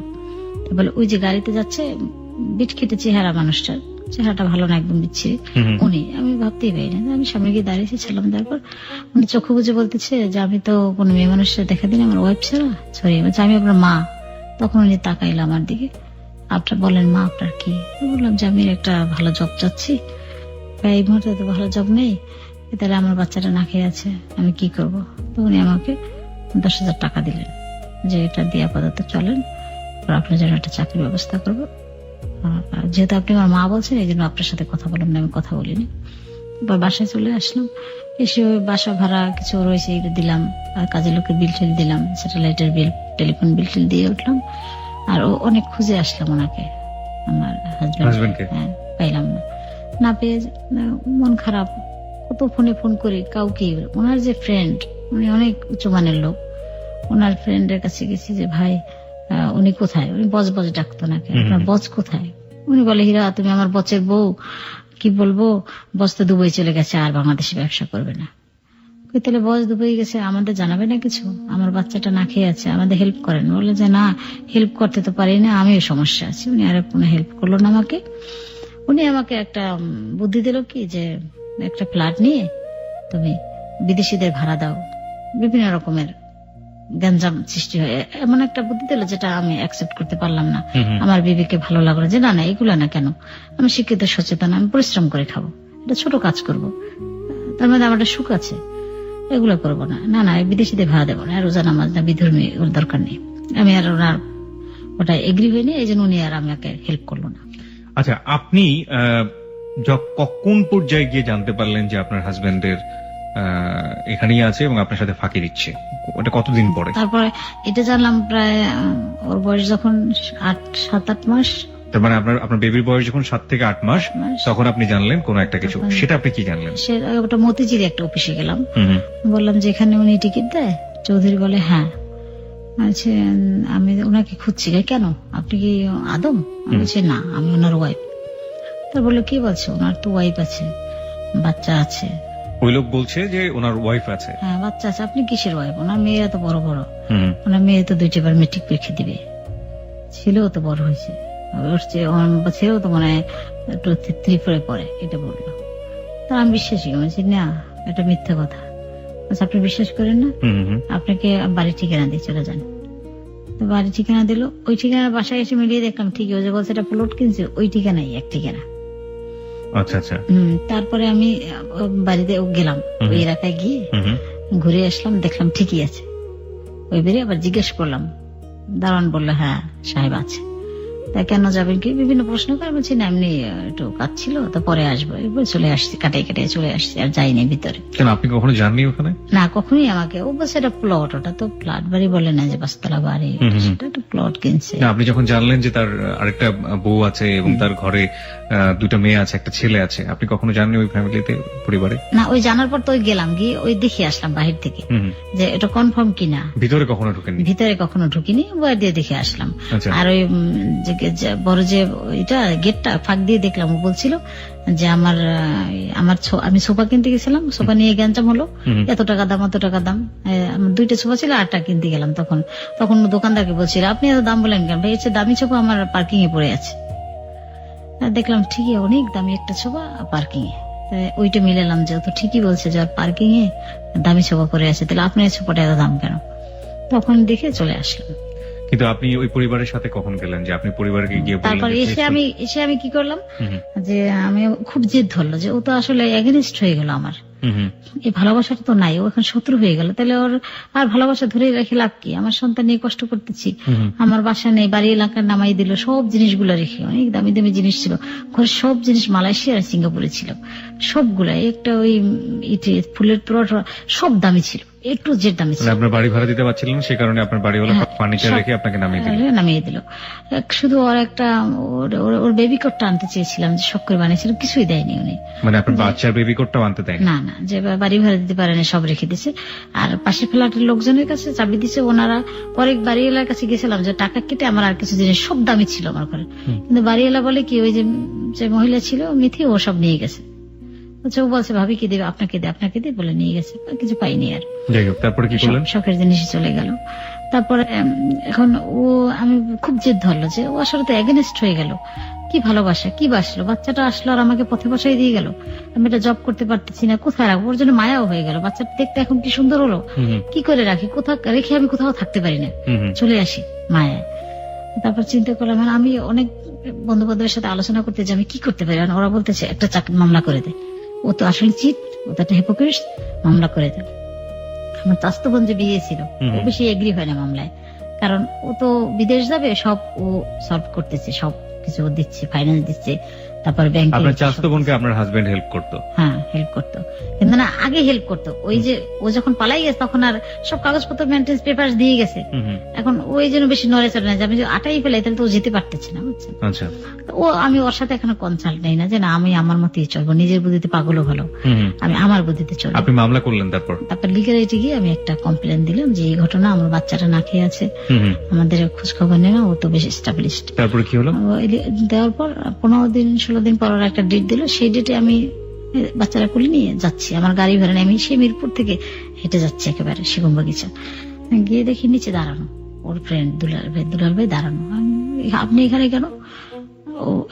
হিরা শোনো, আমি কিছু দেখেন, কি শুনবো? ওনার হাত ধরতেছে আমার, আপনার হাত ধরছেন কেন? আমাকে হাত ধরে হাতের ভিতরে অনেকগুলা টাকা মরে দিচ্ছে আমাকে, আমি টাকাগুলো ফেঁকে ফেলে দিচ্ছি, যে টাকা দিয়ে কি করবো, আমার সন্তান না খেয়ে আছে, আমাদের খোঁজ খবর নেন না, আমার বাসা সব জিনিস বাড়িওয়ালা রেখে দিল, আমি এখন রাস্তায় আছি, কোনো বাসা নেই, কাজে বুয়ার বাসায় উঠতে হচ্ছে আমার, টাকা দরকার নেই, আমি ওকে দেখবো না। উনি দাঁড়াও এরকম করো না, পাগলামি করো না প্লিজ, চৌধুরী একটা ভদ্র মানুষ, মান ইজ্জত মেরো না, ইজ্জত আর লোকের ইজ্জত দাও, এরকম বুঝে জানে। বুঝে যাওয়ার পর ঠিক আছে, আমি ঠিক আছে, চৌধুরী কোথায়? বলছে আসবেনি, তুই আমার কথা শোনো। তো ওনার কথা শুনে বাসায় আসছি। আচ্ছা, ও আর ওই দিন যায়, ও দূরে ছিল, দেখে আমি খুব রাগান্বিত, সামনে আসে না। পরে অ্যাডভোকেটদের সাথে কথা বলছে যে ঠিক আছে, আমি আমার ওয়াইফের সাথে আপনার যেভাবে মানিয়ে দিচ্ছেন সেটাই আমি মেনে নেব। তা ওনারা বললো যে সব এগ্রি হয়ে গেল, ওনারা যে যে কন্ডিশন দেয় সবটাই এগ্রি হয়ে যায়। পরে আমি যাওয়ার পর বলে কি, আপনার হাজবেন্ড তো খুব ভালো মানুষ, যেমন মিষ্টি ভাষা, যেমন দেখতে, আমাদের সবাইকে খাওয়ালো, ওদের সবাইকে খাওয়াইছে অফিসে গিয়ে, এবং যা বলছি তাই মেনে নিচ্ছে, তাহলে আপনি এত মেজাজ করেন কেন? এখন দেখি আমি খারাপ হয়ে যাচ্ছে। ঠিক আছে, মেনে নিলে তো আমিও মেনে নিলাম। তো ওনাকে আসতে বলেন, ডেট দিল।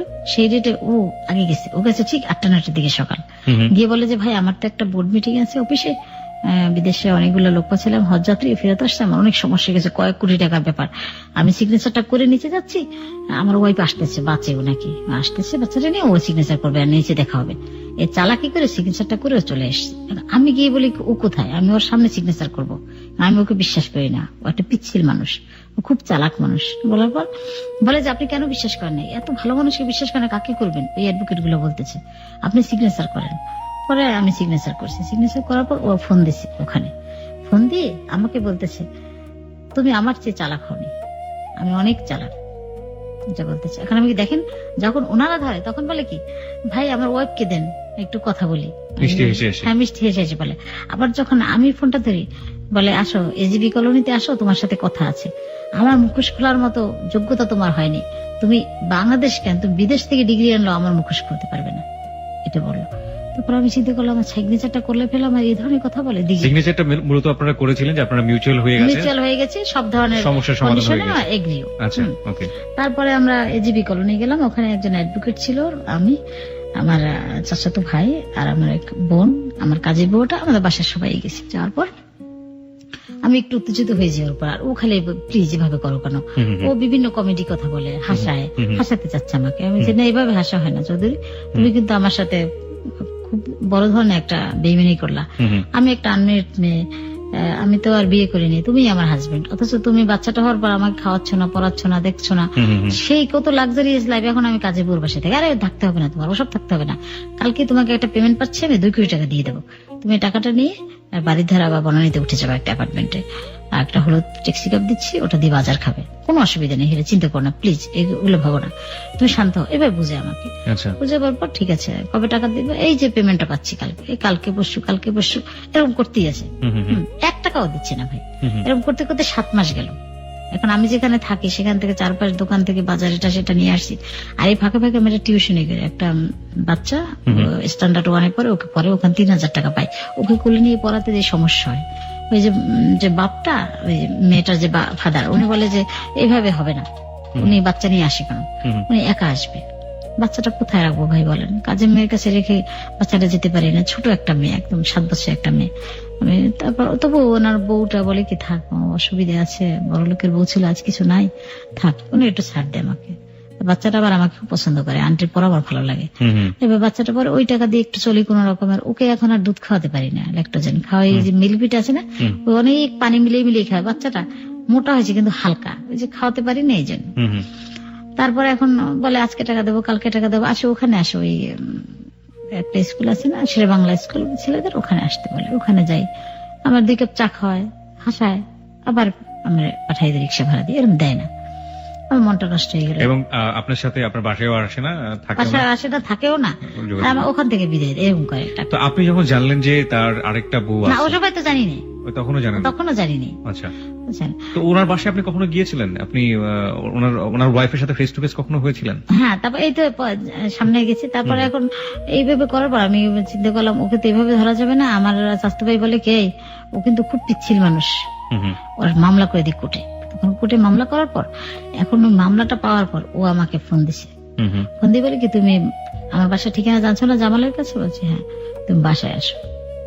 তখন বাসায় আমি গেছি, বাসায় যাওয়ার পর, যে বাসা আপনি অনেক আগে দেখে আসছিলেন? হ্যাঁ, দেখে আসছিলাম, আমার বাড়িতে আর কি, বাসা ওর নিজস্ব বাড়ি, 5তলা বাড়ি। তারপরে দারোয়ান দেখলে আমাকে বেশ সুন্দর করে ঢুকে দিল। দারোয়ানকে বলছে যে বোরখা পরা থাকো, মহিলাটা জানে যে বোরখা ছাড়া আমি কোথাও জীবনে বের হবো না, বেশ ঢুকতে দিল। আপনার ছেলেকে সাথে করে নিয়ে গিয়েছিলেন? হ্যাঁ, ও তো ছোট তখন। গেছি, ওর তখন বয়স কত? ওর বয়স তখন 1 বছর হয় নাই। আচ্ছা আচ্ছা। তখন যাওয়ার পর দরজা নক করলাম, দরজা কলিং বেল চাপ দেওয়ার পর দরজা খুলছে একটা মহিলা, সে অপূর্ব সুন্দর, মনে হয় কি ভেস্তের অপসরী, সে সাধারণ মানুষ না, অপূর্ব সুন্দর।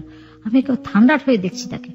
ও বলছে, আপনি এটা কি চৌধুরী বাড়ি? বলছে হ্যাঁ। বলছে, আপনি কেন আসছেন? এই তো কাজ ছিল। আপনি কে? আমি মিসেস চৌধুরী। উনি বললো। তারপর আমি একটু ভিতরে আসতে পারি আপু? বলছে হ্যাঁ আসেন, বসেন। বসার পর আমি বললাম যে এত সুন্দর, আপনাকে রেখে আপনার হাজবেন্ড বিয়ে করতে পারলো? আপনি তাকে বললেন যে আপনাকে রেখে আপনার হাজবেন্ড বিয়ে করতে পারবেন? বিয়ে করতে পারলো? কাকে? আমি আমাকে। এই যে আমার ছেলে, আমি। নেভার, এটা কোনোদিনই হতে পারে না। চিৎকার দিয়ে উঠছে, বিকট এক চিৎকার। বাবলু, এটা হতে পারে না, এটা বললো। বাবলু ছিল আপনার হাজবেন্ড? হ্যাঁ। ওনার মা আসতো না, মা খুব কোঅপারেটিভ। ওনার মা আসছে, এসে ও মেয়েকে বুকে জড়িয়ে ধরলো এক হাত দিয়ে, আর এক হাত দিয়ে আমাকে ধরলো।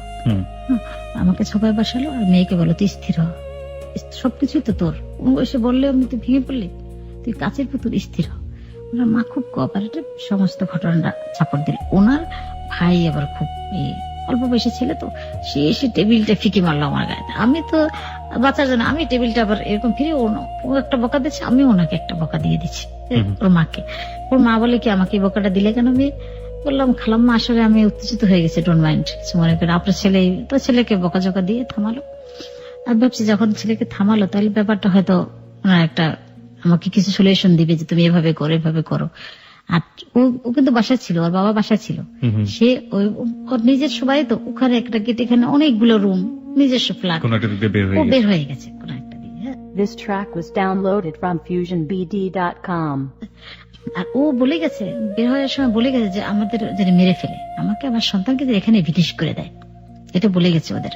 যেগুলো সব ব্ল্যাকমেল, আমার ব্যবসা বাণিজ্য নষ্ট করার জন্য এগুলো করতেছে। মানে উনি আগেই পরিবারকে কনভিন্স করেছে যে এটা ব্ল্যাকমেইল করতেছে আমাকে, এরকম ভাবে এই মহিলাটা অনেকদিন থেকে আমাকে আগে থেকে ব্ল্যাকমেইল। হ্যাঁ, ও আমার এক ফ্রেন্ডের ওয়াইফ, এই বলছে আমার ফ্রেন্ডের ওয়াইফ, কিন্তু এখন এইগুলো দাবি করতেছে ওকে ভিনিশ না করলে আমি কিন্তু কোন রকমের ব্যবসা বাণিজ্যে শান্তি পাবো না, এটা বলছে।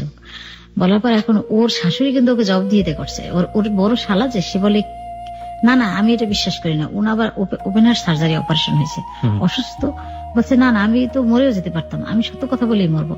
এতে হাঁটছে বাবলুর মতো, চেহারা বাবলুর মতো, কি বলেন মহিলা মিথ্যে কথা বলে। আপনার বেবিকে দেখে সে বলছে? হ্যাঁ, বেবিটাকে ও বলতেছে, আর ও তার মতোই হাঁটে, নুয়ে নুয়ে, সবকিছু তার মতো। এখন ওকে না কি জানি খাওয়াচ্ছে, আমি ভয় পেয়ে যে খেলাম এটা সেটা খাওয়া, তোমার ছেলেকে মারবো না মা, ভয় পেও না। ভাবছি পরিস্থিতিটা, আমার কিছু খাবার দিল, খাও। 9টার দিকে গেলাম আমরা, 3-4 বেজে গেল, দুপুরে খাবার দিল, খাওয়া আমার খেতে ভালো লাগছে না। হঠাৎ আমি দুপুরে খাবার আগে শুনি কি ওর শালা বলতেছে আমাকে, আর একটা ফোন করতেছে যে না বেশি ঝামেলা নেই, খুব ছোটখাটো মানুষ, একটা সাথে ছোট বাচ্চা, বেশি অল্প একটা ছোট ধরনের একটা কিছু আনিস, মানে অস্ত্রপাতি আনতে বলছে, আর বস্তা টস্তা ঠিক আছে, লাশ বের করতে সমস্যা হবে না। এই কথাটা শুনে আমার কলিজাটা একেবারে, তাহলে আমাকে মেরে ফেলবে, আমার রাখবে না, আমাদের মেরে ফেলবে। আমি 100 আমি বাঁচবো না। আমি খুব দোয়ানস পড়ি, তারপরে যা দোয়া কালাম আছে মুখস্থ, ইয়াছিন ছুড়ো পড়ি, আর রহমান ছুড়ো পড়ি। জানলা আমার জীবনটার জন্য ভাইয়া সবারই মায়া, বলেন যত অসহায় থাকি, জানলা আমি যেন বেঁচে থাকি। আমার বাবাটা এর আগে আত্মহত্যা করতে চাইছে, এখন বাবুটা একটু বড় হয়েছে তো মায়া লাগে, ওর জন্য বাঁচতে ইচ্ছে করে। আল্লাহ আমাদের জন্য মা না মারতে পারে, আল্লাহ তুমি একটু উসিলে আমাকে বাঁচাও, হায়াত থাকলে অবশ্যই বাঁচবে, এগুলো বলতেছি মনে মনে। ভাত খেতে বলে খাইনি আমি, ওনার শাশুড়ি বলে খাও খাও, তুমি মন খারাপ কেন মা? উনি খুব কোঅপারেট তো, আমাকে বুঝাচ্ছে না ব্যাপারটা, ওরা তো আসতেইছি। পরে আমি নিচে গিয়ে দারোয়ানকে বলি কি ভাই আমাদের একটু যেতে দেওয়া যায়, বাচ্চাটা ও উপরে, আমি বেরিতে পারলেই তো ওরে নিতে পারবো লোকজন ডেকে। দারোয়ান বলে আপনাকে তো বের হতেই দেওয়া যাবে না, উপর থেকে অর্ডার আছে, দেখেন না একজন একজন করে ঢুকে একজন একজন করে বের করি। তখন চিন্তা করলাম তাইলে তো আর আমার বাচ্চা হবে না। ওই যে ছোপাটার কথা বলছে যে আমার পার্কিং এটা দামি ছোপা পরে আছে, আর এত দাম, ওই ছোপাটার উপর বসে চিন্তা করতেছি যে কতদিন আগে এই ছোপাটার কথা বলছে, তাই মরার আগে বসে থাকি, মরবই তো, আসবে মারবে, এখান থেকে বের হবো না, কত নিজের বাড়ি নিজের সবকিছু, যা বলবে তাই, কাজের লোক সব কনভিন্স করা। পরে 2টা লোক আসছে, লম্বা লম্বা 2টা ছেলে, ইয়ং ছেলে, সে মানে ওর ইশারা দিচ্ছে ওখানে বসে আমরাই ক্যান্ডিডেট। তারপর ছেলেটা আমার ব্যাগটা কেড়ে নিয়ে বলল দেশ কোথায়? বললাম আমার দেশ বরিশালে। ব্যাগটা নিয়ে দেখলো ব্যাগের মধ্যে কিছু কোনো বোমা টোমা অস্ত্রপাতি আসেনি, যে না আমার বাচ্চার একটা ফিডার আর ওই একটা কাবিনের কপি ছিল, ওই কপিটাও পড়ছে। পড়ার পর দেখে যে ওর নানা বাড়ি, ওর নানা আমরা এক বংশী, যে আপনাকে মারতে আসছে যে ছেলে, 2টা ছেলে, একটা ছেলে আর কি, আমার দেশের ভাগ্নে হয়। তো আমার ভাইয়ের নাম বললো যে আপনি তার বোন? বলছি হ্যাঁ। তো আপনি তো আমার খালা হন। তারপরে আমার আব্বার নাম বললো যে আপনি তো সম্মানিত লোকের মেয়ে, আপনার অবস্থা এইভাবে কেন? তো বলছি বাবা এখন তো বলা যাবে না সবকিছু, কি করব? এখন কয় যে আমি বলতেছে খালাম্মাই বলি আপনাকে। দারোয়ানটাকে আবার না দেখেই বলতেছে, কারণ ও যদি আমাকে পুরো হেল্প করে তাহলে ওর বন্ধুর সাথে বেজে যাবে, একসাথে লোক তো। তা বলছে আপনি কিভাবে? তাহলে আমি একটু উপর দিকে আসি। উপরে গিয়ে ওদের সাথে মনে হয় ওদের কনভিন্স করছে যে ভিতরে বসে কিছু করা যাবে না, বাইরে বসে করব, বাইরে অপারেশন হবে আর কি। আমাদের নিয়ে বের হলো। বের হওয়ার পর বলতেছে আপনাকে তো আসলে মারতে নিয়ে আসছে আমাকে, আপনি তো মরেই গেছিলেন।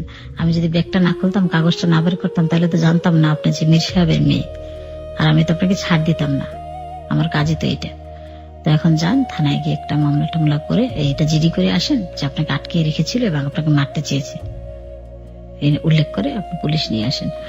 এখন তো কোনো প্রমাণ থাকলো না, যেহেতু আপনি মামলা করছেন, মামলার মিউচুয়ালের জন্য আপনাকে ডাকলো। পরে আমি থানায় মোহাম্মদপুর থানায় গেলাম। ওরা টাকা চায় জিডি করতে, শুধু টাকা চায়। বলছি ভাই আমার তো টাকা নেই। থানা থেকে কি বললো আপনাকে? থানা থেকে একজন সাব ইন্সপেক্টর দিল, একটা জিডি করলাম। জিডিটার উপরে একটা সিগনেচারও করলো না, বলে আমি দেখে আসি।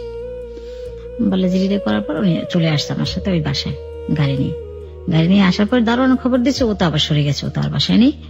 পরে বাসায় না থাকলেও ওর ইচ্ছে করলে পাইতে পারতো, তারা খুঁজতে পারতো, দেখতে পারতো, কিন্তু তারা খুঁজে নেই। বেডরুমে ওরা ওর বউকে বেডরুমে ডাকছে অফিসারকে, যে আমার কথা শুনে। এবার শুনলাম আলমারির খোলার শব্দ হলো, টাকা ধরাই দিছে। মানে বের হয় বলে কি যে এই ভেবেই আসলে কিছু কিছু মেয়ে মানুষ আছে ঢাকার শহরে, সে ব্ল্যাকমেল করে বড় লোকদের চলে। কি বলবো, চলেন আমাকে বলছে নিচে চলেন। না এভাবে আপনি এদের সাথে পারবেন না, শুধু ঝামেলা করে। আপনার বাচ্চা চেহারা, হ্যাঁ পুলিশ অফিসার, হিন্দু একটা পুলিশ অফিসার। বলছে বাচ্চার চেহারার সাথে তারপরে মিল নেই। ওকে সবাই দেখে নেপালি বাচ্চা বলতো, ছোটকালে নেপালের বাচ্চা মাথা ছিল। বাচ্চা কোথায় টোকাই মোকাই নিয়ে আসছে, হাঁটেন। আমাকে একটা মূল্যহীন ভাবলো। আমি যে নিয়ে গেলাম পুলিশটা, সে আমার দাম দিল না। পরে বাসায় চলে আসলাম, যে থাক ওরা চলে গেল থানায়, আমি বাসায় চলে আসলাম। আসার পর এখন তো ওই থানায় এই কোর্টে হয়, প্রত্যেক তারিখে আমরা যাই। এখন কোর্টে উনি বললো যে এই সিগনেচারটা আমার না। এখন আমি কোর্টে উঠে আমার যে অ্যাডভোকেট যে কথা বলতেছে, আমার কথা পছন্দ হয় না, তার চেয়ে আমি বেশি ভালো বলতে পারি। আমি বলছি আপনি কি বলেন, আপনার তো ভালো লাগছে না, আমাকে বলতে দেন। আমি বলি না, আমাকে কোনো কথা বলতে দেয় না। আর উনি আসে 25 জন 30 জন অ্যাডভোকেট নিয়ে, আর আমি একটা ছোটখাটো অ্যাডভোকেট, তাও কথা বলে না। আমি যা বলি ও বলে না। হ্যাঁ, তাও আমি বলছি আমাকে বলতে দেন না, উনিই বলবে। এখন ওনারা বলে যে আমি ব্ল্যাকমেল করছি, বিভিন্ন রকম মানে ম্যাজিস্ট্রেটকে বোঝানোর চেষ্টা করে, ম্যাজিস্ট্রেট সেটাই বোঝে। আমি কি বলবো, আমি খালি ওর দিক তাকাই, যে আমার সন্তানের দিকে একবার তাকাই। আমার বাচ্চাটাকে আমি দামি ড্রেস পাই, তখন আমি ইউনিলিভারে চাকরি করতাম, দামি ড্রেস পরাই নিতাম, চকচক করতো বাচ্চাটা দেখে ওই আর এক কোর্টের ম্যাজিস্ট্রেট পর্যন্ত কুলে নিছে। ওকে যে দেখতো সেই কুলে নিত, এক্সিলেন্ট দেখাতে ছোটকালে। কিন্তু ও সামনাসামনি এভাবে ওর দিকে এক দৃষ্টিও তাকাইতো না, কখনোই তাকায়, নিজের বাচ্চার দিকে কখনো তাকাতো না, কখনোই এসে তাকায়নি ওর দিকে। সেটা আমি লক্ষ্য করতাম, কুটি উঠি তাতে কি হয়েছে। আমার দিকটাকে অনেকবার দেখছে যে আমার কি মুভমেন্ট, কিন্তু বাচ্চাটার দিকেও কোনো সময় তাকায়নি।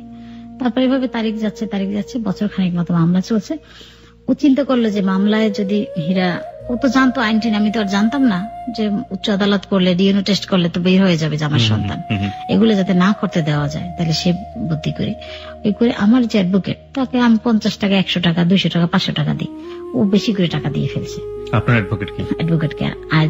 আর সাক্ষী যারা ছিল, আমার যে আমাদের বাসার দারোয়ান ছিল, তারপরে আমার দুঃসম্পর্কে চাস্তো ভাই একটা ছিল, তারপর ওই যে দুলাভাই, এদের সবাইকেই কনভিন্স করে ফেলছে। আমার সেই চাস্তো ভাইকে 3 নম্বর সাক্ষী ছিল, সাক্ষী 2 লাখ টাকা দিয়ে দিচ্ছ, সে আর আমার বাসায় আসে না। তারপর অ্যাডভোকেট আমাকে যে মামলার যেদিন জাজমেন্টটা হবে সেদিন তো আমাকে জানাবে, আমি উঠবো, আমি খারাপ একটা রেজাল্ট হলে তো আমি জানবো যে এই রেজাল্ট আমাকে দিছে, যেহেতু মামলাটা 1.5 বছর 2 বছর চললো, কিন্তু সেই জাজমেন্টের তারিখটা আমাকে সে জানায়নি। আমাকে বলে যে আপনি ঢাকায় থাকেন না, কারণ ওরা তো লোক বেশি ভালো না, আপনাকে মেরে ফেলবে, আপনার সন্তানকেও মেরে ফেলবে। জীবনের মায়া তো সবাই ভাইয়া, জীবনটার চেয়ে বড় কি আছে। তারা আমি বান্ধবীর বাসা আছে রংপুরে, ওখানে গিয়ে থাকি।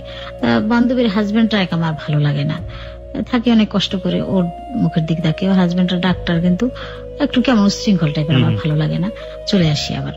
এসে ঢাকায় কাজে বোর বাসায় থাকি, আর ওই ছোটখাটো কাজ করি, তারপর ওকে নিয়ে টিউশনি করি, এভাবে দুধের টাকাটা আমি খাই না, 3 দিন 7 দিন, এখন অনেক না খেয়ে থাকি, খাওয়াটা আমি ধরি না, যে যে জীবনটা বেঁচে থাকতে পারলে, জি। বাচ্চাটাকে বাঁচাতে পারলে। তারপরে এখন আমি তো আর জানি না যে আমার মামলা ফাইনাল হয়ে গেছে। আমি অনেকদিন পর ফোন দিছি অ্যাডভোকেটকে, কি বাসার ভাই আপনি তো আমরা কোনো রেজাল্টই জানালেন না, আমার মামলাটা কি ফাইনাল হবে না? ফাইনাল হলে আমি আর যদি এখানে ঠকে যাই আমি আরেকটা কোর্ট করবো, আরেক রকম মামলা করব। আমি তো 100-100 আমার সন্তান ওর, এবং এই পৃথিবীতে আমি জন্মগ্রহণের পর আমার যৌবনের আমি বড় হয়েছি, কোনো পুরুষ আমার হাতটাও ধরে নাই। আমি সেরকম একটা তালেবান ফ্যামিলির মেয়ে। কাজী আমি তো জানি আমি কাবার চেয়ে পবিত্র, ওই একমাত্র আমার স্বামী, এবং ও আমার সন্তানটা জন্ম দিয়েছে। তো তারপরে আমি যত বড় কোর্ট হোক আমি সেখানে যে প্রমাণ করতে পারবো ও আমার সন্তান। তো আপনার অ্যাডভোকেট কি বললো তারপর? এখন ও বলে কি যে কি বলেন এগুলা, এটা কথা হয় নাকি? আপনি কবে আপনার মামলার ফাইনাল হয়ে গেছে? কি বলেন আপনার মামলা আমি জানবো না? আপনি তো আসেন না, আপনি তো খুঁজে পাইনি। কেন? আমার মোবাইল নাম্বার আছে, আমার যে আমি যে রংপুরে থাকি সে TNT নাম্বার, বাসার নাম্বার, ওই অফিসে দুলাভাইয়ের নাম্বার সব ওর কাছে আছে। তাহলে কোনোটা পাইনি আপনাকে? কবে গেছে? গেছে, বেশ ভালো কথা। আমি 2 মাস পর ফোন করছি। বলতে পারতো না যে আপনি হাইকোর্ট করেন, 3 মাসের মধ্যে নাকি হাইকোর্ট করতে হয়? সেটাও আর বলে না। অনেকদিন পর 90 দিন যাওয়াটার পর বলে কি আপনি তো হাইকোর্ট করতে পারতেন, যোগাযোগ করলেন না। কই হাইকোর্ট করতে পারতাম মানে? বল 90 দিনের মধ্যে হাইকোর্ট করতে এখন তো সময় নেই। ওইভাবে জাজমেন্টটা হয়ে গেল, ওভাবে ওই জাজমেন্টটা রয়ে গেল। ওকে আর পেলাম না। এখন চিন্তা করলাম একদিন ওর সাথে যোগাযোগ করি, হ্যাঁ, ওর বাড়ির সামনে যাই, গিয়ে ওকে কিছু বুঝেই বলি যে দেখো বাচ্চাটা নিয়ে এত সমস্যা আছি, এখন আমি কি করব? বাচ্চাটা কি করে বাঁচাবো? তোমার তো অনেক আছে, কেউ জানবে না। বাচ্চাটাকে শুধু তুমি খাবারটা দাও, আমি একটা কাজবাজ করে বাচ্চাটা নিয়ে চলি। এখন গেছি, ওর বাড়ির সামনে দাঁড়িয়েছিলাম। দেখি ও ঢলতে ঢলতে বের হয়েছে। ওদিন ওর গাড়ি নষ্ট। বের হওয়ার পর ও তো বিদেশি স্টাইলে চলতো। বের হওয়ার পর এখন ও একটা সিএনজিতে না বেবি ট্যাক্সিতে উঠছে, তখন সিএনজি ছিল না। ওঠার পর আমি উঠে গেছি, ওর পাশে বসছি। বসার পর এখন ওর লোকে অনেকগুলো পাসপোর্ট, সাইড ব্যাগেট, অনেকগুলো টাকা। এখন আমি বলি আজকে তোমাকে ধরছি, বরিশিল্লা মাইয়া, তোমার আজকে জবাই দিয়ে খাবো। এখন বলে কি করবা? কিচ্ছু পারবো না, কুটেই পারো না। দেখো না তুমি আমাকে ব্ল্যাকমেল করছো, এটাই প্রমাণ করেছি তুমি খারাপ নেই, এটা বলে তুমি কিছু পারবে না। তোমাকে আজকে এখানে আমি ধরে নাড়াচ্ছি ওকে বেবি ট্যাক্সিতে বসে। এখন বেবি এলার বলতে চাই বেবি থামো, বেবি থামো। এই মহিলা আমার সাথে, এই মহিলা, আমি মহিলা বলো কেন, ভুলে গেছে আমাকে, মানে নর্মাল কথা বলতে চৌদেশি ভালোবাসার কথাগুলো মনে করো না। রাতের পর রাত আমাকে নিয়ে ঘুরতে, বড় বড় হোটেলে খেতে, কত দামি জিনিস দিতে, কত ভালোবাসতে। আমার ছেলেটার নাম পর্যন্ত তুমি সিলেক্ট করছো, তুমি দিয়ে নাম, যেহেতু তোমার নাম হীরা, ওর নাম হবে হিমেল বা হিম, তুমি সিলেক্ট করে দিলে। আর তুমি আজ আমার সন্তানকে কিছু দিচ্ছ না, সে না খেয়ে আছে, তার ঘরে দুধ নেই, কিছু খাবার নেই, জানো আমার একটা ভালো চাকরি নেই। এই বলতেছে, ও শুনতেছে মতিঝিল পর্যন্ত আসার পর ও গাড়িতে নেমে গাড়ি ভাড়াটা দিয়ে ওকে দেখো 1 পাও আসবা না আমার পিছিয়ে। এখন একবার এক রিক্সাওয়ালা আমাকে বলে কি হয় আপনাকে, আমার হাজবেন্ডকে ধরেন ভালো করে, আমরা আছি। আমি আবার ধরলাম না, যে ও যদি আবার অন্য আজে বাজে কিছু বলে, ভয় আমি আবার ওকে ছেড়ে দিলাম, কিছু বললাম না। বাসায় চলে আসলাম। বাসায় চলে এসে ওর একটা নাম্বার নিয়ে আসছে, যে অফিসে বসে ওই নাম্বার নিয়ে আসছে। নাম্বারে ফোন করছে একদিন, বুঝে নেয় যে আমি ফোন করছি। হ্যাঁ, তার আমি বলছি কি একটু ওর পিএস কে বলছি একটু বচকে দেওয়া যায়, তার দিছে। তারপর বলছে আমাকে একটু সাহায্য করো, আমি তো সমস্যা আছে, বাচ্চাটা নিয়ে, বাচ্চাটা না খেয়ে আছে। কিন্তু কোনো কথাই এসে বললো না যে বাচ্চাকে কি দেবে না দেবে। বা তুমি তো মামলাই করছো, আবার আমাকে ফোন করো কেন? তোমার তো লজ্জা থাকা উচিত, যেহেতু তুমি মামলা করছো, তুমি আর কখনো আমাকে ফোন দিবে না। পরে আর ফোন দিনে যে না। কিন্তু ওর বাড়িতে আমি চিঠি দিই, বেরাই এখনো চিঠি দিই, প্রত্যেক বছর 3-4টা চিঠি দিই, 5টা চিঠিও দিই। এবছরও 3টা চিঠি দিয়েছি। আবার ভয় দেখাই যে আমি ডিএনএ টেস্ট করবো, আমি কোর্টে উঠবো, এটা সেটা। ও তো জানে আমি কোর্টে উঠতে পারবো। তো মানবাধিকার আছে না, গত বছর ডিসেম্বরে মানবাধিকার বাস্তবায়ন ওখানে সিগমা হুদার, ওইটা গিয়ে আমি বললাম ডিটেলস যে আমি আসলে কি করতে পারি, বাচ্চারা আমি খুব অসহায়, কোথাও যেতে পারি না, কিছু করতে পারি না, বা আমি এখন অসুস্থ, হার্টের রোগী হয়ে গেছি চিন্তায় আমি একটা কাজ করতে পারি না, বাচ্চাটা কি খাওয়াবো, কিভাবে বাঁচবো আমরা। আপনি একটু, যেহেতু আপনারা মানবাধিকার বাস্তবায়ন করে, তা আমার সন্তানের অধিকারের বাস্তবায়ন করে দেন। এই বললাম। ওনারা একটা চিঠি দিল ওনাকে। চিঠি দেওয়ার পর উনি 27 তারিখে আমাকে আসতে বললো। ওনাদের উচিত ছিল যে আজকে আপনাকে অ্যাকসেপ্ট করবো না, 27 তারিখ আসেন। উনি যেহেতু 27 তারিখ আসবে না, সবখানেই দেখি গরমিল ভাইয়া, বুঝছেন। ওনারা আমি 27 তারিখে আসবো, ওনারা আসছে 24 তারিখ। এসে সিগনেচার করে বলে গেছে যে আমরা তো এটা একটা মামলা হয়েছে, মামলার জাজমেন্টে আমরা জয়ী হয়েছি, ও এই মহিলা ভালো না, এটা সেটা, এই বাচ্চাটা নিয়ে সমস্যা করতেছে, এই সন্তান আমাদের না, আমরা কিছুই জানি এই সম্পর্কে, আমাদের বাড়ি খাওয়ার জন্য এগুলো করতেছে। এগুলো বলে টলে উনি চলে গেছে ওই ওনার কাছে। উনি আবার 29তম বিসিএস ক্যাডার মেয়েটা ম্যাজিস্ট্রেট হয়েছে।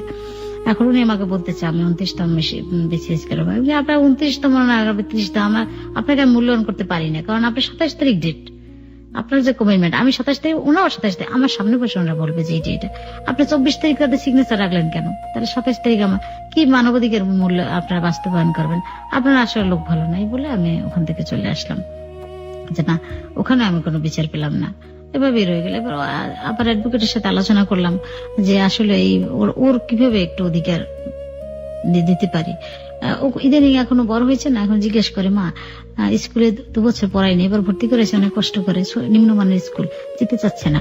বস্তিরা দারোয়ান বলে আপনার ছেলে বস্তির বাচ্চাদের সাথে শুধু মেশে, কেন দেখি কি ওর ক্লাসমেট, মা ও ক্লাসমেট, কি বলবো, কি বাচ্চা কোথায় ভর্তি করেছেন, বাচ্চা স্কুলে বাসায় বসে থাকে মন নষ্ট হয়ে যায়, এখানটা বড় হয়েছে না বুঝে। ওর বয়স এখন 11 বছর, আপনি 11টা বছর ধরে সংগ্রাম করছেন আপনার ছেলের অধিকার, আপনার অধিকার ফিরে পাওয়ার জন্য। শেষমেশ কি অবস্থা এখন, আপনি কি অবস্থায় আছেন আমাকে একটু বলেন। এখন তো খুব খারাপ অবস্থায় আছি ভাই, আমি তো চাকরি করতে পারতেছি না, হার্টের রোগী, ওই চিন্তে চিন্তে আমার হার্ট নষ্ট হয়ে গেছে, ডাক্তার দেখাচ্ছি। আপনি বলছিলেন আপনি ইউনিলিভারে একসময় কাজ করতেন, ভালো চাকরি করতাম, চাকরিটাও নেই, কারণ অনেক সময় অসুস্থ হয়ে যায়, শুয়ে থাকতে হয় বস দেখে, শেষে বলছে সরি আপনি আসবেন না, ওটা তো বিদেশি কোম্পানি, অনেক হার্ড লিভার দিতে হয়। তো এখন তো কোনো কাজ বাজ নেই, স্কুলে মাস্টারি করতেছি, ওখান থেকে 2,500-3,000 টাকা আসে, এতে বাড়ি ভেড়াও হয় না, খাওয়া হয় না, অনেক কষ্ট হয়, বাচ্চাটার জন্য কষ্ট হয়, বাচ্চা পড়াতে পারি না। ওই যে সব বইগুলো পুরান কিনে দিয়েছি, এখন বলে মা পুরান বই, অন্যান্য বন্ধুরা লজ্জা দেয়, তোর বাবা নাকি বিদেশ থেকে, তাতে পুরান বই পড়িস কেন, বলছি থাক, বাবা বলবে কি যে আমার বাবা একটু সমস্যা আছে, ছোট বাচ্চা তো বুঝে না, সে কান্নাকাটি করে, তারপরে খাওয়া দাওয়ায় কষ্ট হয়।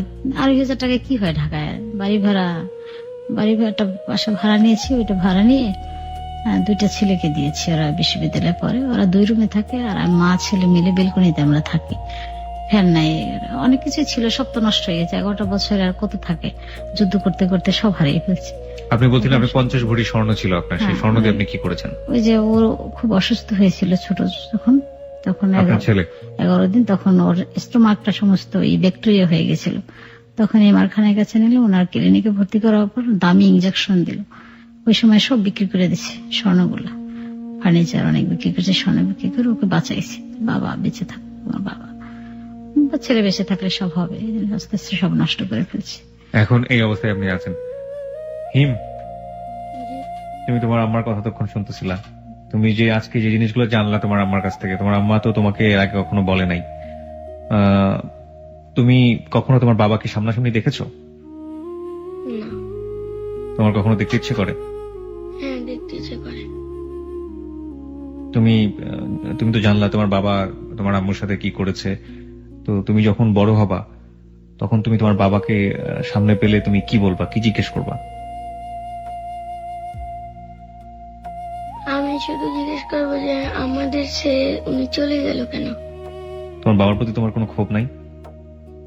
আছে। ও কি কখনো ওর বাবাকে নিয়ে কোনো কথা আপনাকে বলে, মানে ওর বাবাকে?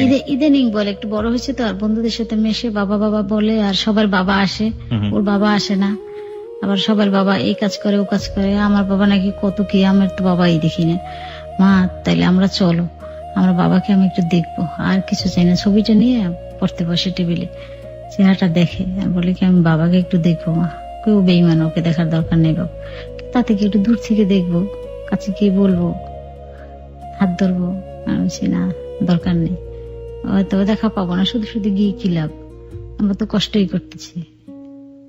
আপনি ব্যক্তিগতভাবে কখনো আপনার ছেলের জীবনটাকে কোনো থ্রেট মনে করেন কিনা? কারণ যেহেতু ওনার ছেলে জীবনে যে কোনো একটা সময় ডিএনএ প্রুভ করলে সেটা প্রুভ করা সম্ভব যে উনি তার সন্তান, বিভিন্ন ভাবে মানে যে কোনো ভাবেই হোক উনি পার পেয়ে যাচ্ছেন সব জায়গা থেকে, মানবাধিকার কমিশনের সব জায়গা থেকে পার পেয়ে যাচ্ছেন, টাকার জোরে হোক, যে কোনো ভাবেই হোক না কেন। তো যেহেতু উনি তার ছেলেকে মেনে নিচ্ছেন না, কোনোভাবেই আপনাদের প্রতি এরকম কোন ইয়ে আছে কিনা যে কোনো সময় মেরে ফেলতে পারে বা কোন একটা বিপদে ফেলতে পারে, আপনি এরকম ভাবে নিজেকে থ্রেট মনে করেন কিনা? হ্যাঁ, আমরা তো পালাই পালিয়ে থাকি, আমি তো মেন রোডে তেমন আসি না, ওরা তো সবসময়, আর আমি তো বোরখা পরি, আমার একজন জন্য বলছিলাম আমার ফ্রেন্ড বোরখা ছেড়ে দেয়, যে মার্কা মারা বোরখা পরে যে কোনো মুহূর্তে আমাকে ধরে ফেলবে, ওরা তো বলি আমাকে মেরে ফেলবে, এবং ওই বাড়িটা না ওর নামে ছিল অর্ধেক, আর ওর ওয়াইফের নামে ছিল অর্ধেক। যখন শুনছে আমাদের এরকম একটা ঘটনা, যা কিছু রটে অবশ্যই কিছু বটে, উনি খুব ট্যালেন্ট মহিলা, উনি ওকে দিয়ে সবটা ওনার নামে লিখিয়ে নিয়েছে। আর ওনার শ্বশুর বাড়ি এক লাইনে, ওনার 4-5টা বাড়ি, শ্বশুর, তারপরে মামা শ্বশুর, খালা শ্বশুর বাড়ি, সবাই এক লাইনে। উনি কি করছে, ওনার শ্বশুর বাড়িটা সব ভাড়া দিয়ে শালা সুমন্দি শাশুড়ি সব ওনার বাড়িতে উঠে গেছে, যে যদি বাড়ি আমি কাউকে নিয়ে যাই দখল টখল করি। এই জন্য আমি তো দুর্বল মানুষ, টাকা নেই পয়সা নেই, আমার তো আর এইসব। তারপর আমাকে ভয় পাচ্ছে ওরা, যদি বাড়ি দখল করে যে সব ওই বাড়ি ভাড়া দিয়ে ওরা সব ওই বাড়ি জামাই বাড়িতেই থাকে সবাই। হিম, তুমি এই যে তোমার বাবা সম্পর্কে সবকিছু জানলে, তুমি বড় হলে কি হতে চাও? আমি বড় হলে ফটো জার্নালিস্ট হতে চাই। ফটো জার্নালিস্ট হতে চাও? কেন ফটো জার্নালিস্ট হতে চাও? আমার আম্মুর শখ। তোমার আম্মুর শখ, আপনি ওকে ফটো জার্নালিস্ট বানাতে চান কেন? আমি ওকে ফটো জার্নালিস্ট বানাতে চাই। আমার সত্যি ছোট থেকে আমি খুব ছবি তুলতাম। আমার আচ্ছা। ভাই বিদেশে ছিল তো, অনেক ভালো ভালো ক্যামেরা পাঠাইতো সেই যুগে, হুম, তো অনেক ছবি তুলতাম। কোরিওগ্রাফি ভালো ছিল। তো আমি যে ফ্যামিলিতে জন্মগ্রহণ করছি ভাইয়া, সেখান থেকে কোনোদিন এতটা ওপেন হওয়া সম্ভব না। ফুল একটা তালেবান ফ্যামিলি, সম্ভব হয় না। আমার সাংবাদিক হওয়ার ইচ্ছা ছিল, ঢাকায় এসে পড়বো, আর অনেক ছবি তুলতাম, অনেক ছবি তুলতাম, কিন্তু সেটা পারিনি। সুখ দুঃখের অনেক কিছু তুলে ধরতাম মানুষের। আমার এলাকায় আমি একবার ছবি তোলা পেয়েছিলাম, সেখান থেকে আপনার ছেলের প্রতি আগ্রহ থাকে ফটো আমার সাংবাদিক। ছেলেকেও আমি এইভাবে সব সুখ দুঃখ সবকিছু তুলে ধরবে ছবির মাধ্যমে, কথার মাধ্যমে।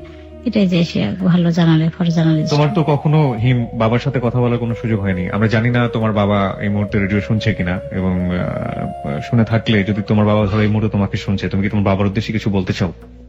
বলো, তুমি যা বলবে করে বাসায় বসে সেটাই বলে দাও বাবা, সুন্দর করে বলো। আমি আমার বাবাকে একবার দেখতে চাই। তোমার শুধু এটুকুই চাওয়া? জি। আরগুলো বলো। আমার আর কোনো চাওয়া নাই। আমরা আমাদের অনুষ্ঠানটা এই পর্বটা এখানেই শেষ করতে চাই। আপনার কিছু বলার আছে ছোট করে, অল্প করে? আমি একটু বলতে চাচ্ছি যে আসলে আমি তো সব মিলিয়ে দেখছি আমি একটা অভাগা মানুষ। এখন আমার ছেলেটাকে আমি একটু মানুষ করতে চাচ্ছি। আমি আমি আমার হাজবেন্ডের অনেক আছে, কিন্তু ওর কাছে আমি কোনো সাহায্য চাচ্ছি না। আমার বাচ্চাটা, আমি হার্টের রোগে যে কোনো মুহূর্তে আমি মারা যাব। আর মারা গেলে হয়তো আমার বাচ্চাটা আমার কাপড়ে নিয়ে আমাকে মাটিও দিতে পারবে না। তাই আমার একটা মানে আমাদের পায়ে, উভয়ের পায়ের নিচে আমাদের কোনো মাটি নেই, আমরা সাগরে ভাসমান। আমরা একটা দাঁড়াতে চাচ্ছি, একটা প্ল্যাটফর্মে দাঁড়াতে চাচ্ছি, যেখানে দাঁড়িয়ে আমার বাচ্চাটাকে মানুষ করতে পারি। আমি মারা গেলেও যেন সে মানুষ হয়, সে লেখাপড়া করে একটা সুনাগরিক হয়, সুশীল সমাজ তাকে দিতে পারি। এটাই। কারণ আমি যদি এভাবে মারা যাই, আমি তো মারা যাবো জানি, আমি যে কোনো মুহূর্তে মারা যাবো, কারণ আমি হার্টের রোগী। আমি অনেক সময় অনেক অসুস্থ হয়ে পড়ি, সে বাজারে গেলে আমি সাথে সাথে অজ্ঞান হয়ে যাই এরকম। তাহলে এই বাচ্চাটা কি করবে তখন? বাচ্চাটা তো কেউই নেই, বাবা দেখলো না, আত্মীয় স্বজন দেখলো না, আমিও মারা গেলাম এভাবে করে। এই জন্য আমি চাই আমি এরকম একটা মানে একটা নির্ভরশীলতা চাই, যে আসলে আমি মরার পরে যেন আমার বাবা পড়াশোনা করে মানুষ হতে পারে, সুনাগরিক হতে পারে, ভালো একটা মানুষ হতে পারে। এই জন্য আমি ওর সাহায্য চাচ্ছি না, ও বেঈমান, ও আমাদের অনেক করে ঠকিয়েছে। আমরা এই শ্রোতা পর্বটা এখানেই শেষ করছি। আমরা একটু পরে ফিরে আসবো। আর একটা প্রশ্নের উত্তর আমরা আর ওদিকে নাই বা গেলাম, আমি সরাসরি দিয়ে দিচ্ছি। এই ভদ্র মহিলাটি 11 বছর যাবৎ তার সন্তানকে নিয়ে যুদ্ধ করছেন, এবং আমি তাকে ব্যক্তিগতভাবে একবার একটা প্রশ্ন করেছিলাম যে আপনি বিয়ে করেননি কেন। তার বিয়ের একটা সম্ভাবনাও ছিল, এবং শুধুমাত্র নিজের সন্তানের দিকে তাকিয়ে তিনি বিয়েটাও করেননি। আমি ব্যক্তিগতভাবে আপনাদেরকে ধন্যবাদ জানাই, মা এবং ছেলেকে। আপনারা কষ্ট করে এতক্ষণ আমাদের ছিলেন এবং আমাদেরকে সময় দিয়েছেন। আমাদের কিছুই বলার নেই। আমরা গল্পের শুরুতেই সবসময় বলে রাখি যে একটা জীবনের গল্প আমরা তুলে ধরি, এবং সেই জীবনের গল্প শোনার পর কি পেলেন সেখান থেকে আপনি, সেই সিদ্ধান্তটা একেবারে